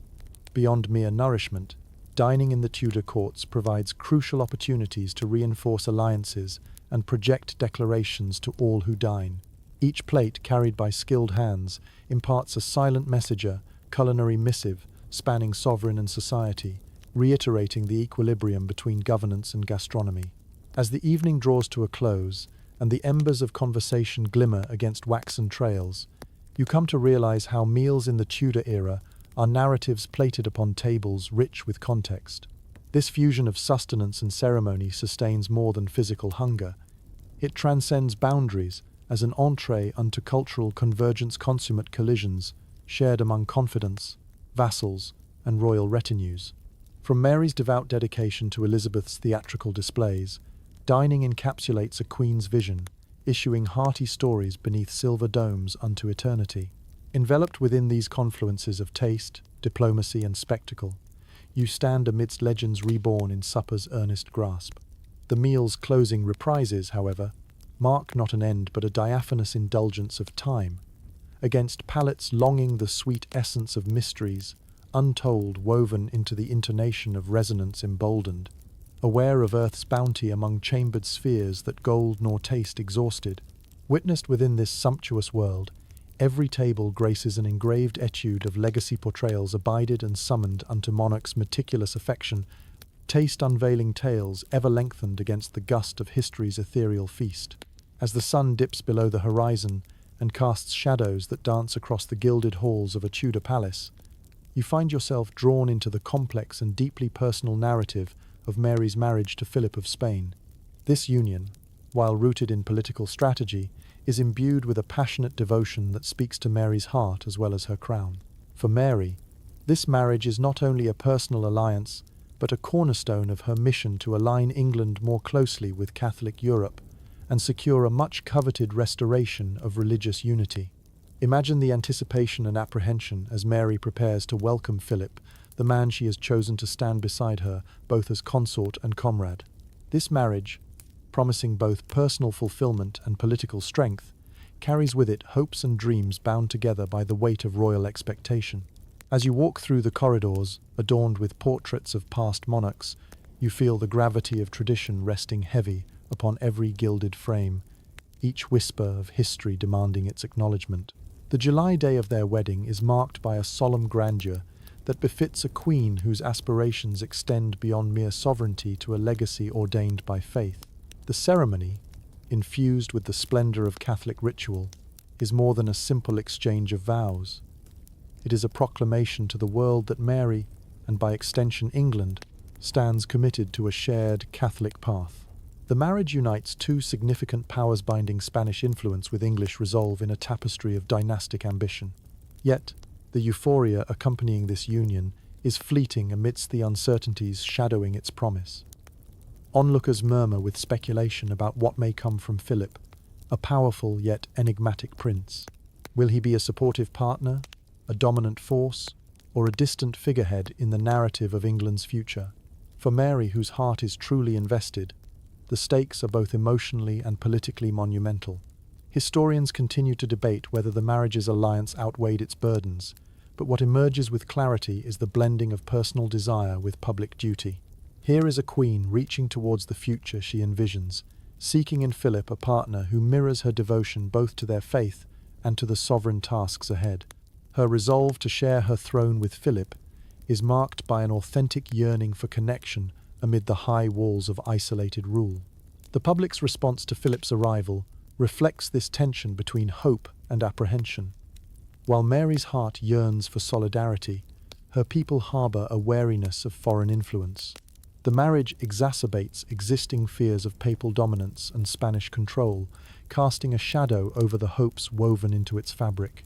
Discontent festers, and it's not long before murmurs of rebellion rise, fueled by fears of losing their nation's sovereignty to foreign interests. For Philip, The task of navigating his new role demands adept diplomacy. While he desires to support Mary's quest for religious revival, his presence inadvertently reinforces divisions that stand starkly within an already fractured society. Far from home, he is caught between the dual needs of influence and restraint, a delicate balancing act complicated by tensions simmering both domestically and across Europe. For Mary, each day presents new struggles, her position precarious as she endeavors to solidify support within a nation sharply divided. Yet through it all, she remains steadfast, striving for the stability that will ensure her vision prevails. The marriage that promised unity instead illuminates the external and internal challenges that shape her rule. Her dreams for restoration must navigate not only the intricate avenues of global politics, but also the heartfelt desires for a future entwined in mutual belief. Imagine Mary in her private chambers, a place where the weight of queenship temporarily dissolves against the quiet interiority of hope. Her thoughts drift between duty and promise, an intricate weaving of devotion and love delicately poised against the exacting standards of monarchy. It is in these intimate moments, away from the prying eyes and hearsay of the court, that she ponders the true cost and meaning of her reign. Time presses onward, and you find yourself reflecting on the legacy, written through the joining of Mary and Philippa narrative, marked not so much by its triumphs, but by the echoes of aspirations, partly realized yet intrinsically human. Their union represents a vibrant chapter within the Tudor narrative, a poignant manifestation of the complex interplay between personal conviction and the irresistible currents of history. As the shadows lengthen and embrace the contours of polished stone and regal tapestry, you leave behind the story of Mary and her Spanish Princia, tribute to the confluence of dreams and duty, where passion navigates the shifting tides of ambition, and where hope finds its quiet place among a legacy enduring in whispered halls. And thus, the evening closes against the fluttering remnants of intention, inviting new memories within the embers of the night, enveloped dimly within longing's resolve.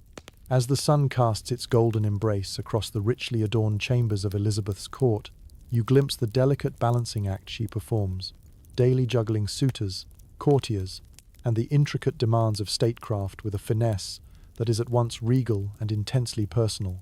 Elizabeth's reign is a masterpiece of diplomacy, a delicate dance that requires her to constantly weigh personal inclinations against political expediency. You find yourself enveloped in the vibrant energy of the court, where courtiers exchange glances and whispers beneath the elaborate tapestries. This is Elizabeth's stager world, where every suitor's approach and every ambassador's report must be considered within a grand narrative that extends far beyond the personal feelings of the Queen. For her, maintaining control over this performance is paramount, each interaction layered with both subtlety and precision. The parade of suitors forms a vital thread within Elizabeth's reign. From powerful monarchs like Philip II of Spain to dashing figures like France's Duke of Anjou, her potential matches are not chosen for romantic affection, but for their political ramifications. Each potential marriage alliance represents a broader strategic engagement on the chessboard of European politics. Yet, she remains intentionally unattached, cleverly using her availability as a bargaining chip in diplomatic negotiations. Picture Elizabeth, her presence commanding even amid a swirl of jewel-toned garments and fervent politicking. Her single status becomes an integral part of her identity, a badge of political shrewdness that assures her full command over her position and authority. Her relationships, especially with those like Robert Dudley, become the subject of endless courtly intrigue, hinting always at possibilities, yet never definitively tied to public vows. Elizabeth navigates this precarious landscape with unmatched skill, choosing to remain unencumbered, a virgin queen persona, both a protective cloak and a political masterstroke. Each suitor that arrives at her court is scrutinized not only for potential benefits, but also for how marriage might alter the delicate balance she has crafted among her advisors and allies. Historians continue to debate the motivations behind Elizabeth's perpetual singlehood. Was it inspired by personal conviction, concerns over losing autonomy, or the painful lessons learned from observing the turbulent marriages around her? While some argue she sacrificed personal happiness for the stability of her realm, others suggest an inherent strength that thrived without marital constraint, defining her sovereignty through independence. Imagine the court abuzz as Elizabeth engages in diplomatic conversations, effortlessly weaving marriages of state into a broader tapestry of international relations. Would-be consorts must be delicately managed. Too assertive, and they threaten her sovereignty. Too passive, and they lack the strength to support her ambitions. The delicate diplomacy unfolds as a curated performance, each scene echoing through halls where power and passion converge. Elizabeth's legendary ability to maintain this delicate balance allows her to hold sway over a complex web of allegiances, engaging each participant with purposeful ambiguity, whether through wile or indeed, wit-mastering the art of court intrigue, like an adept conductor of a symphony. Throughout, she fosters an environment where loyal courtiers can flourish, while nurturing a healthy dose of tension, sustained by the mysteries spun around her decisions and dalliances. Her court becomes the epicenter of Renaissance culture, an expanse not just of enterprise and exploration, but storytelling, scholarly engagement, and artistic endeavors, exemplifying an era that bears her name. In this theater of diplomacy, you witness both illusion and authenticity, artful measures, blended with simple truths, in a queen whose narrative persists through balance and benevolence. The mythic image Elizabeth cultivates, cloaked in ornamental facade, propounds a realm ever revered through inventive promise, connecting England's past glory unto present destined fortune. Amongst those same chambers now softened by twilight's overture, provided for flickers in faraway rooms, entwine unrequited echoes unto stagecraft told in legacy and pride. Elizabeth's success then glides over time, not as denial, but declarationer. Sovereign's refusal, embellished in empire's impetus, where Elizabeth remains an embodiment of unity, versed upon whispering tapestries of law. Then stand poised and bear witness. Here, amidst corridors long softened by bard's refrain, you embrace the enduring enigma of the queen, a narrative keeper cherished by streets and scabbards alike, amid walls coloured of ivy and violet-hued shadow-drawn ember, a portrait through time and perception, where the aspirations of this sovereign of English twilight flame upon deep-woven vesture painted, like sovereign emergence engaged within those captured moments, lit beneath resonance's heart, and proud within enchantment's echoes, forever retained among suspense and mystery, yet surely bound in story's setting solstice turn.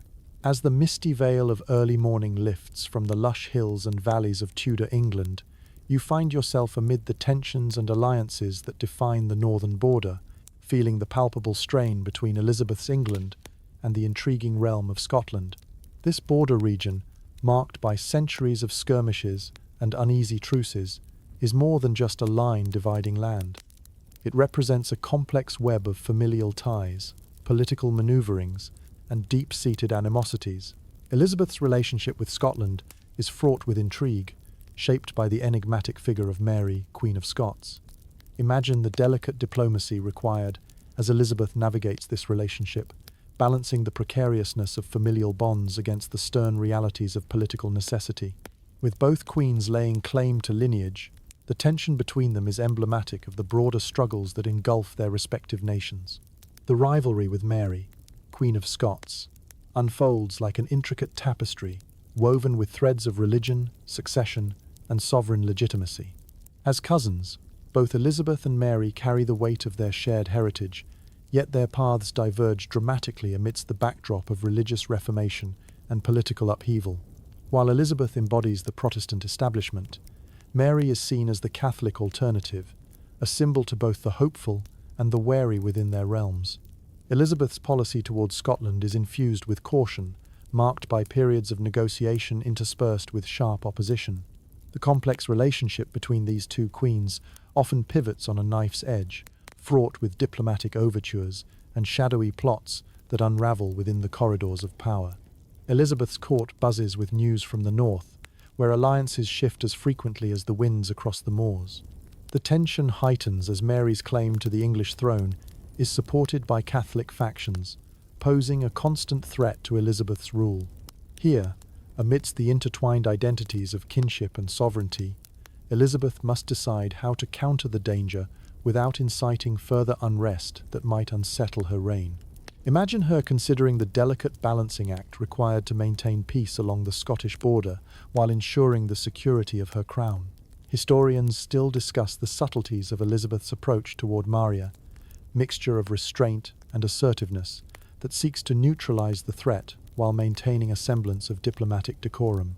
Her leadership is tested amidst scandals that embroil the Scottish court, from the murder of Mary's husband, Lord Darnley, to the Queen's subsequent imprisonment and abdication. Elizabeth's caution is sometimes perceived as indecision, yet it reflects her deep understanding of the precarious political landscape. Her advisors present her with strategies ranging from marriage proposals to military interventions, yet she often chooses a path of calculated patience, knowing that rash decisions could ignite a war that neither realm is prepared to fight. Amidst this unstable scenario, the fateful decision to imprison Mary, Queen of Scots, marks a turning point. Elizabeth's confinement of her cousin is a reluctant necessity, driven by the interplay of familial duty and sovereign obligation. The tension underscores Elizabeth's resolve to safeguard her realm despite the personal and international ramifications. As you navigate the echoes of their entwined legacies, consider the human complexity within the broader historical contextotale of intertwined destinies, where crown and kin converge upon the stage of time. The spectacle of Elizabeth and Mary's tempestuous relationship remains a compelling narrative of identity and power, one that resonates across borders and through time. Stand amidst these enduring landscapes, rich with echoes of trodden hoofbeats and spectral intrigue, where ancient stones whisper secrets of alliances pledged, broken, and reforged. Here, under the resounding echoes of hills and homeland endearments, the tale of two queens unfolds her, tapestry reflecting both separation and sharing, tension and triumph. As you step away, contemplating the turbulent pathways leading from England to Scotland, consider how the legacies of these two formidable queens shaped the future of Britain. Their intertwined destinies reflect not only the struggles of their time, but the timeless dance of power and ambition, a narrative woven beneath the ever-changing skies, layered with tensions that remain as vivid today as when time's weary hands first inscribed their stories onto the annals of history. In the silent confines of libraries and council chambers, you sense the power and subtlety of royal correspondencia world, where words carry the weight of nations. Nothing is ever simply stated in the delicate art of Tudor letters. Each carefully penned missive is a masterclass in nuance, where meaning is nestled between the lines and intentions must be read in the brushstrokes of ink spread upon parchment. Mary and Elizabeth both face the considerable challenge of navigating this complex web of diplomacy and espionage, where letters become tools of influence, intrigue, and revelation. As you sit at a wooden desk cluttered with dispatches and scrolls, you imagine unraveling the myriad meanings enshrined within royal correspondence, evidence of alliances, cunning strategies, and sometimes thinly veiled threats. For Mary, communication becomes a lifeline during her often tumultuous reign. Particularly during her later years in captivity, letters serve as her voice and conduit, reaching out beyond the confines of her imprisonment to rally supporters and make her plight known across Europe. Hers is a world where coded messages hold critical significance, the ink itself a testament to steadfast resolve and ceaseless ambition.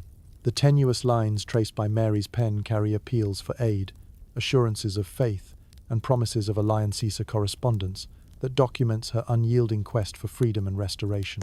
Each word addresses distant allies with allusions to shared ambition and mutual benefit, ranging beyond solitary solace, between captivity's bars unto corridors floated with potential triumph. Imagine her supporters clandestinely deciphering these letters, coded phrases hidden amid religious rhetoric, offering comfort and coordination amid perilous times.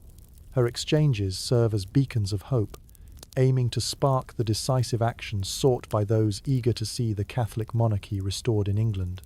Elizabeth's correspondence, in contrast, represents a formidable tool of statecraft. Recognized for her eloquence and strategic use of language, Elizabeth's letters forge connections and assert authority within her dominion and beyond. Diplomacy unfolds in her script, each passage carrying well-calibrated sentiment between her expansive network of advisors and foreign envoys. Historians continue to debate the impact of Elizabeth's letters in establishing her reputation as a sovereign both intelligent and decisive one, who precisely wields rhetoric as a vehicle for her will. In a realm where alliances tilt like precarious scales, Elizabeth's words provide a steady force. Her missives project power through their poise and persuasion, guiding foreign policy with the subtlety of an artist. Amidst these textual negotiations, Elizabeth often crafts artful replies, a quick wit that underpins correspondences with insight and verve. Take, for instance, the letters to her cousin Mary, Queen of Scots, where each missive deftly balances diplomacy and candour, entangling rhetoric with political complexity. Elizabeth's words, on one hand, offer sympathy, yet these overtures never forsake the reinforcement of her own authority. Royal correspondence becomes a fascinating patchwork of personality, policy, and perception, where the epistolary form acts as a mirror, reflecting both individual desires and political exigencies. Through their letters, both Mary and Elizabeth convey visions larger than themselves, embroidering ambitions well beyond personal need into the grand tapestry of their reigns. As wax stamps give way to absent pages and messages meticulously folded within pallor-colored envelopes, you realize how the legacy of these letters, now historical artifacts penned by careful handspan across centuries. The whisper of quills under candlelight mingles with specters of time past, as these letters illuminate lives lived amidst intrigue, devotion, and duty. Glean the whispers reverberating through their penmanship, the exchange of confidences and conflicts, aspirations penned between the world's tumultuous tides. What evolves from this correspondence is nothing less than the elegant latticework supporting crowns and courts, observers, and emissaries engaged within preponderance's earnest exchange. Later, as you listen to the gentle crackle of the hearth, consider the pages you've turned, not of ink alone but woven intricately with destiny, where pens and purpose converged upon parchment-paved footpaths known to few. Lights dim, as these passages take new-form reminders of royal intricacies forged within silence, among scrolls earned from shared histories unerring, revived by luminescent recollection, cast upon scriptorium's canvas. For they remain, these whispers in script, captured among elegant lettersa, chronicled weaving of tales both sovereign and sublime, witnessed within corridors shadowed, yet perpetually renewed amid the rhythms of fate and the echoes of inquiry, basking softly against myriad firesides of the avid past. As the twilight gently folds the day into evening, you find yourself contemplating the final days of Mary, Queen of England, as her health falls into decline. Her journey is marked by trials endured with steadfast resolve, dreams both pursued and deferred, and an unwavering commitment to the Catholic faith. Now, you trace her steps through the shadows of her twilight years, where hope battles with reality in the corridors of her troubled reign. In Mary's final days, the weight of her reign and the burden of her aspirations are palpably felt. Imagine the quietude that settles over the palace as Mary's health wanes, her once formidable presence now frail against the backdrop of a nation in turmoil. Her body, ravaged by illness, becomes a fragile vessel for the unyielding spirit within a spirit shaped by devotion, conflict, and the yearning for restoration she never quite achieves. Historians still debate the exact nature of Mary's illness. Some suggest ovarian cysts or possibly cancer, yet the symptoms leave her weakened and increasingly confined to her private chambers. As you walk through these hushed halls, you sense the solemn vigil kept by her loyal servants and courtiers. Each whispered prayer and echoed footstep reflects the silent but collective trepidation felt throughout the realm. For Mary, these final moments are punctuated by reflection and reconciliation with the actions taken during her unforgiving rule. The fervent religious zeal that defined her reign now becomes a source of internal contemplation.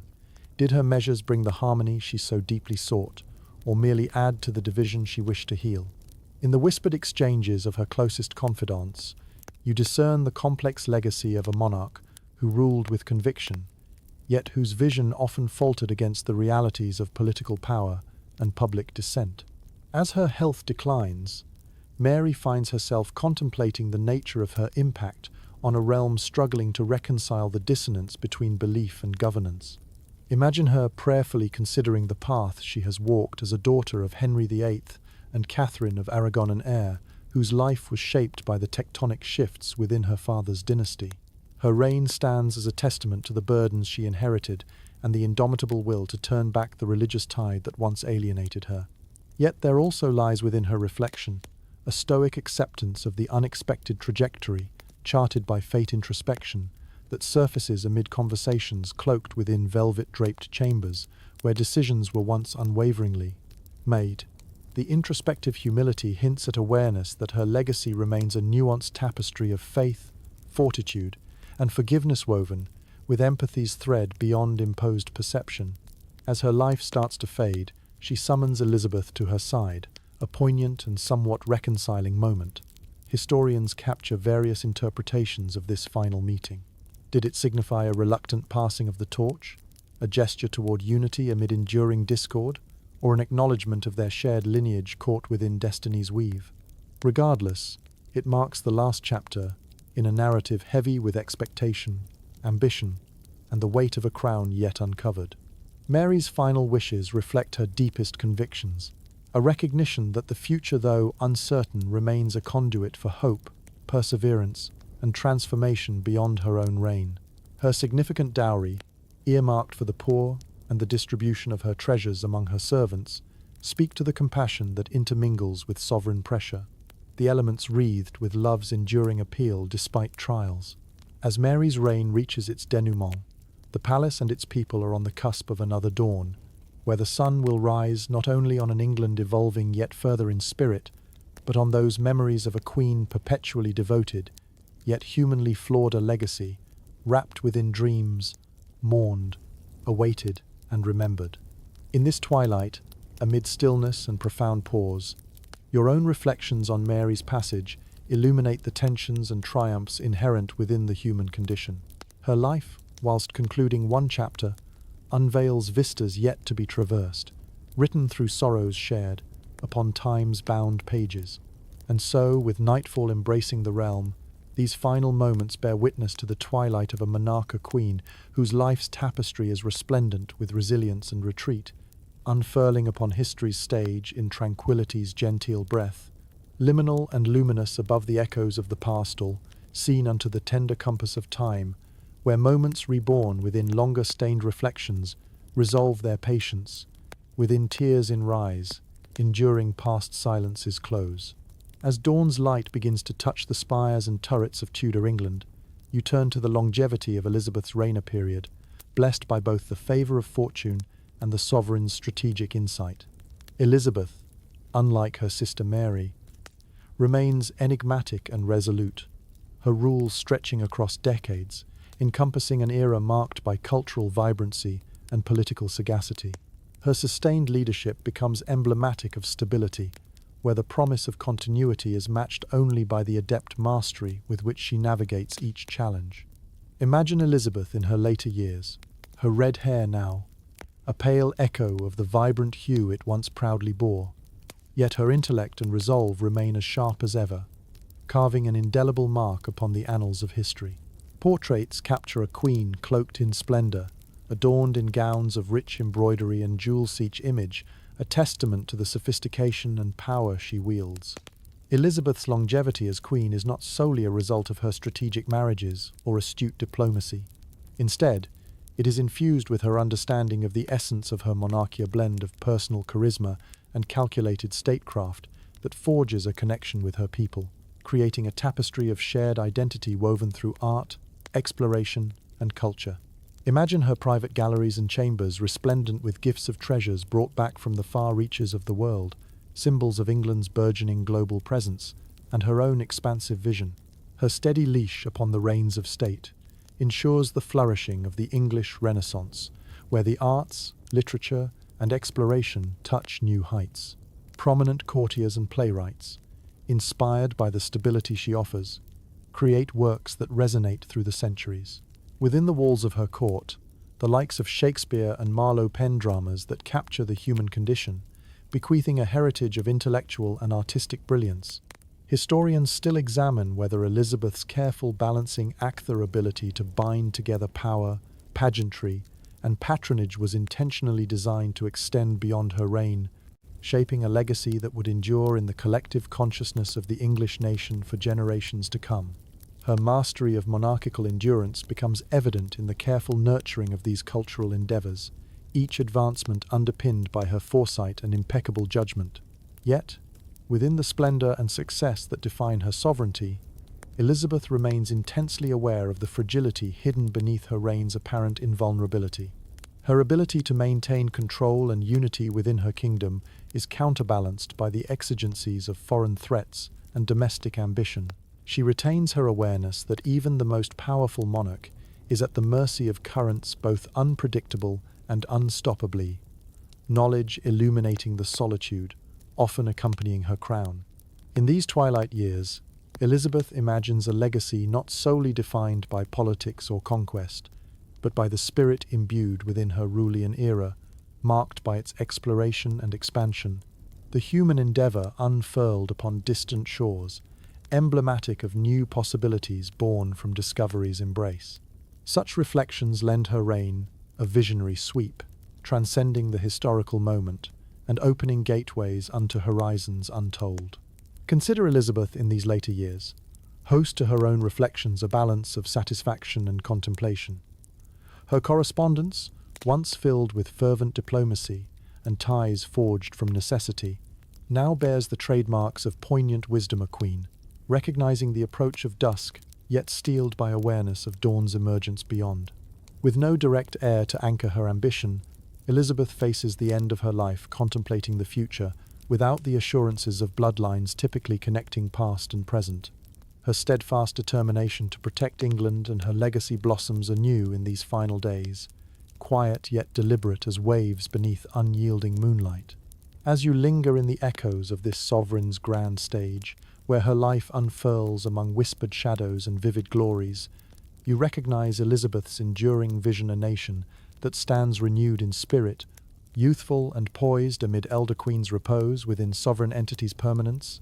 And thus, encompassing her final years, Elizabeth emerges not merely as monarch, but magnum opus, an enduring flicker amid the vast scrollwork of time, securing not just an interstice, but a narrative unlike any other, crowned and cherished by thorns and circumstance, by ingenuity and flame traced unto tapestry's edge.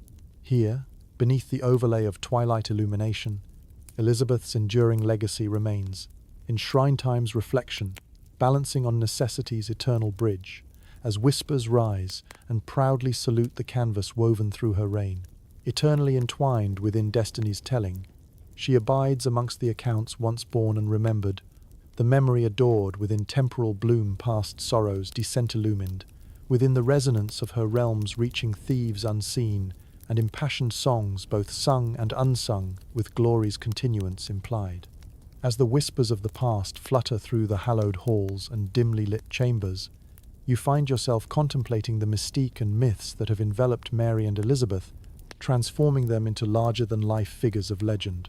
Their stories, echoing across the ages, are woven with the threads of both reality and imagination, each narrative layered with intrigue, heroism, and the human spirit's complexity. These queens, caught in the tumultuous tides of history, become icons whose lived experiences are both celebrated and scrutinized. Through the passage of time, history has painted a vivid canvas of these sisters, a canvas suffused with the rich colors of myth and memory. For Mary, the image of Bloody Mary has cast a long shadow, imbuing her legacy with a somber hue. While her reign is marked by earnest attempts to restore Catholicism in England, her actions in particular, her persecution of Protestants, tarred a dimension that endures as a tale of zealotry and tragedy. Yet, within the layers of this narrative, one finds the story of a deeply religious woman driven by her convictions, a queen who longed for cohesion and unity. Historians continue to debate the extent to which Mary's reputation is a result of Protestant propaganda, or whether her own actions fanned the flames of such enduring infamy.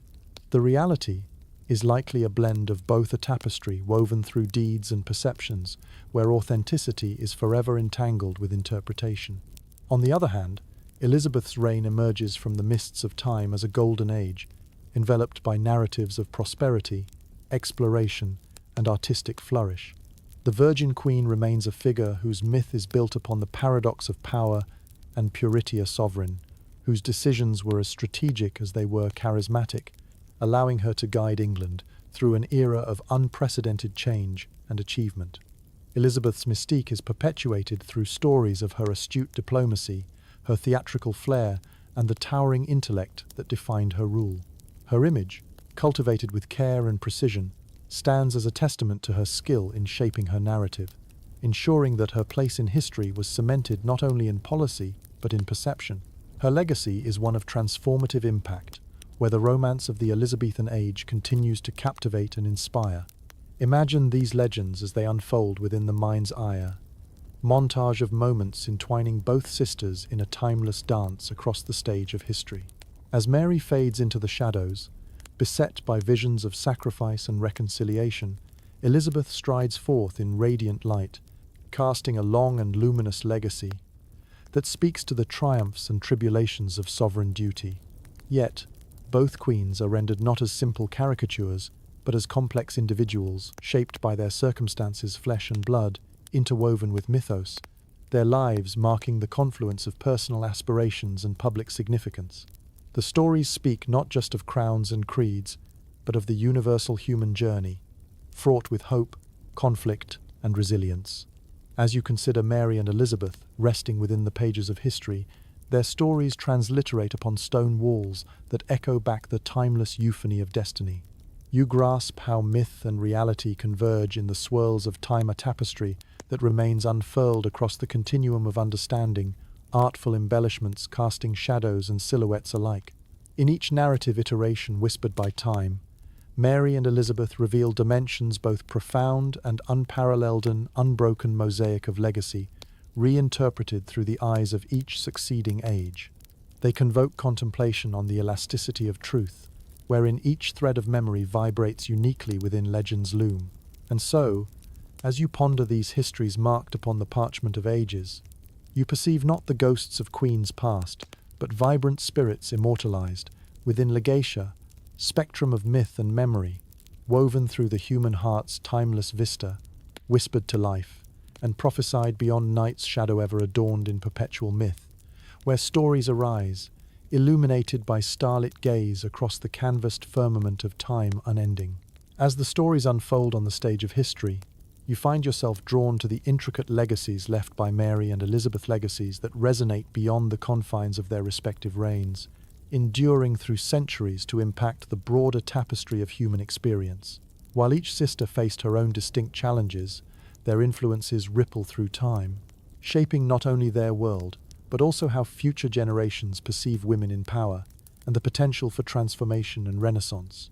Mary's legacy, often viewed through the lens of her somber moniker, Bloody Mary, is nevertheless rich in its complexities, extending beyond her attempts at religious restoration. Mary laid the foundation for the very possibility of female sovereignty. In the male-dominated sphere of politics and power, she asserted her right to rule, defying societal norms and setting a precedent for her successors.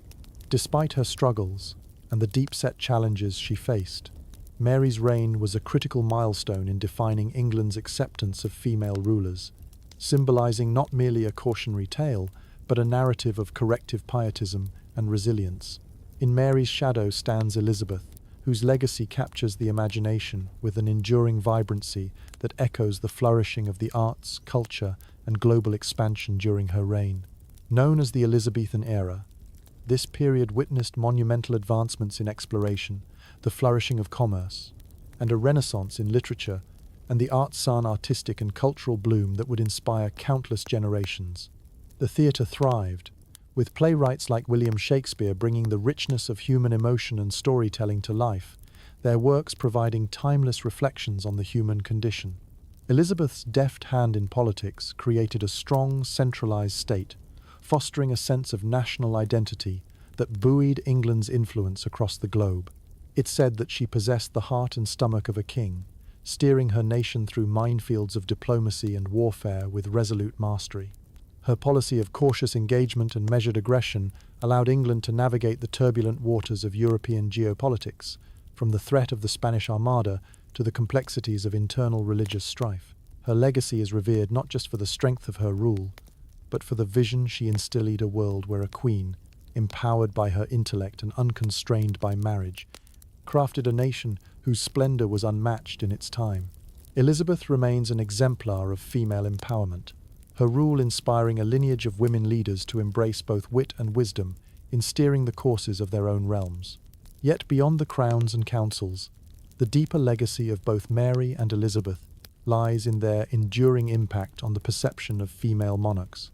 They transformed the role of women in leadership, not through uniform success, but through the sheer force of their presence and conviction in their right to rule. In their stories resides an unvarnished truth, a window into the dualities of power and vulnerability, strength and fallibility, and intricate tapestry of human complexity that shapes our understanding of governance and legacy. The lessons of Mary and Elizabeth amplify across history's stage, urging us to consider not only what was, but what could be an ongoing narrative of evolution in thought and deed, where leadership becomes a canvas upon which possibility is eternally written. As you stand amidst the echoes of their courts, you comprehend the indelible marks they left, woven with their triumphs and tribulations within the broader loom of time. These legacies inspire an awareness of human potential, whispered through pages, sculpted in stone, and inform countless stories of transformation and resilience. They continually beckon us to explore the layers, seen not in isolation, but echoed across horizons, that herald the endless potential for renaissance and renewal within us all. And so, as shadows guide your thoughts across the chronicles of their rule, you find that Mary and Elizabeth's legacies resonate with an enduring twang of time's harp, offering insight not just on history, but on humankind's journey where sovereignty, identity, and artistic expression greet endlessly beside. With dusk painting the folds of memory, their story becomes an ever-unspooling chronicle, whispered onto great Windsor legacy awaiting, enriched by each beholder's tale to weave and dream. As the night embraces its silent watch over the enduring monuments and tapestries of the past, your journey through the lives of Mary and Elizabeth draws toward a gentle closer reflection, both upon the narratives entwined and the sovereign destinies fulfilled. It's a time marked by serenity, where the spirited echoes of history tenderly retreat into the quiet restfulness of understanding. In these final moments, you linger upon the themes that wove together the tapestry of their Livissa meditation, upon the legacy entwined with shared bloodlines, yet distinct in impact and resonance. Through the twilight glow, a deeper understanding emerges, illuminating how two royal sisters, bound by heritage yet set upon divergent paths, have shaped an era where their influences ripple eternally outward. As you consider Mary, her reign a mosaic of faith and perseverance sees, captured within quiet contemplation. Her journey, such a unique blend of conviction and challenge, transforms into a meditation upon resolute hope and the enduring trials of reconciling personal belief with public duty. Amid the shadows, where devotion meets difficulty, Mary's narrative stands testament to the complexities that frame not just a ruler's burden, but the deeply personal quest for harmony between heart and realm. And there stands Elizabeth, whose pervasive light illuminates the vast halls of Renaissancea reflection upon the expansive brilliance she imparted through deft statecraft and cultural patronage. Her immortal legacy, celebrated not merely in governance but in the storytelling and artistic ferment she fueled, speaks to an indomitable spirit that embraced both sovereignty and self-an enduring beacon of empowerment, whose flame ignites the prospects of future foremothers and statesmen alike. Together, these sisters provide a lens through which the intricate dance of monarchy is witnessed, revealing not just the tales of two queens, but the human struggle between aspiration and actuality, hope and hardship. Their narratives reinforce the timeless truth that all history bends to the motion of its protagonist individuals, whose actions transcend immediate circumstance, to echo across the ages. In the gentle embrace of this ongoing tableau, your thoughts weave between the timeless intersection of myth and memory, where the real and the imagined coalesce into a singular portrait imbued with both ardor and insight. Within this continuity, the echoes of the past meet the present, projecting forward into the tapestry of possibility that the realms of history graciously offer. So, dear listener, as you drape this narrative in soothing reflection, envision the expansive horizons that await in the woven stories of tomorrow. Imagine the peaceful cadence of a world at rest, where the legacy of history cradles the budding promise of yet unfurling paths.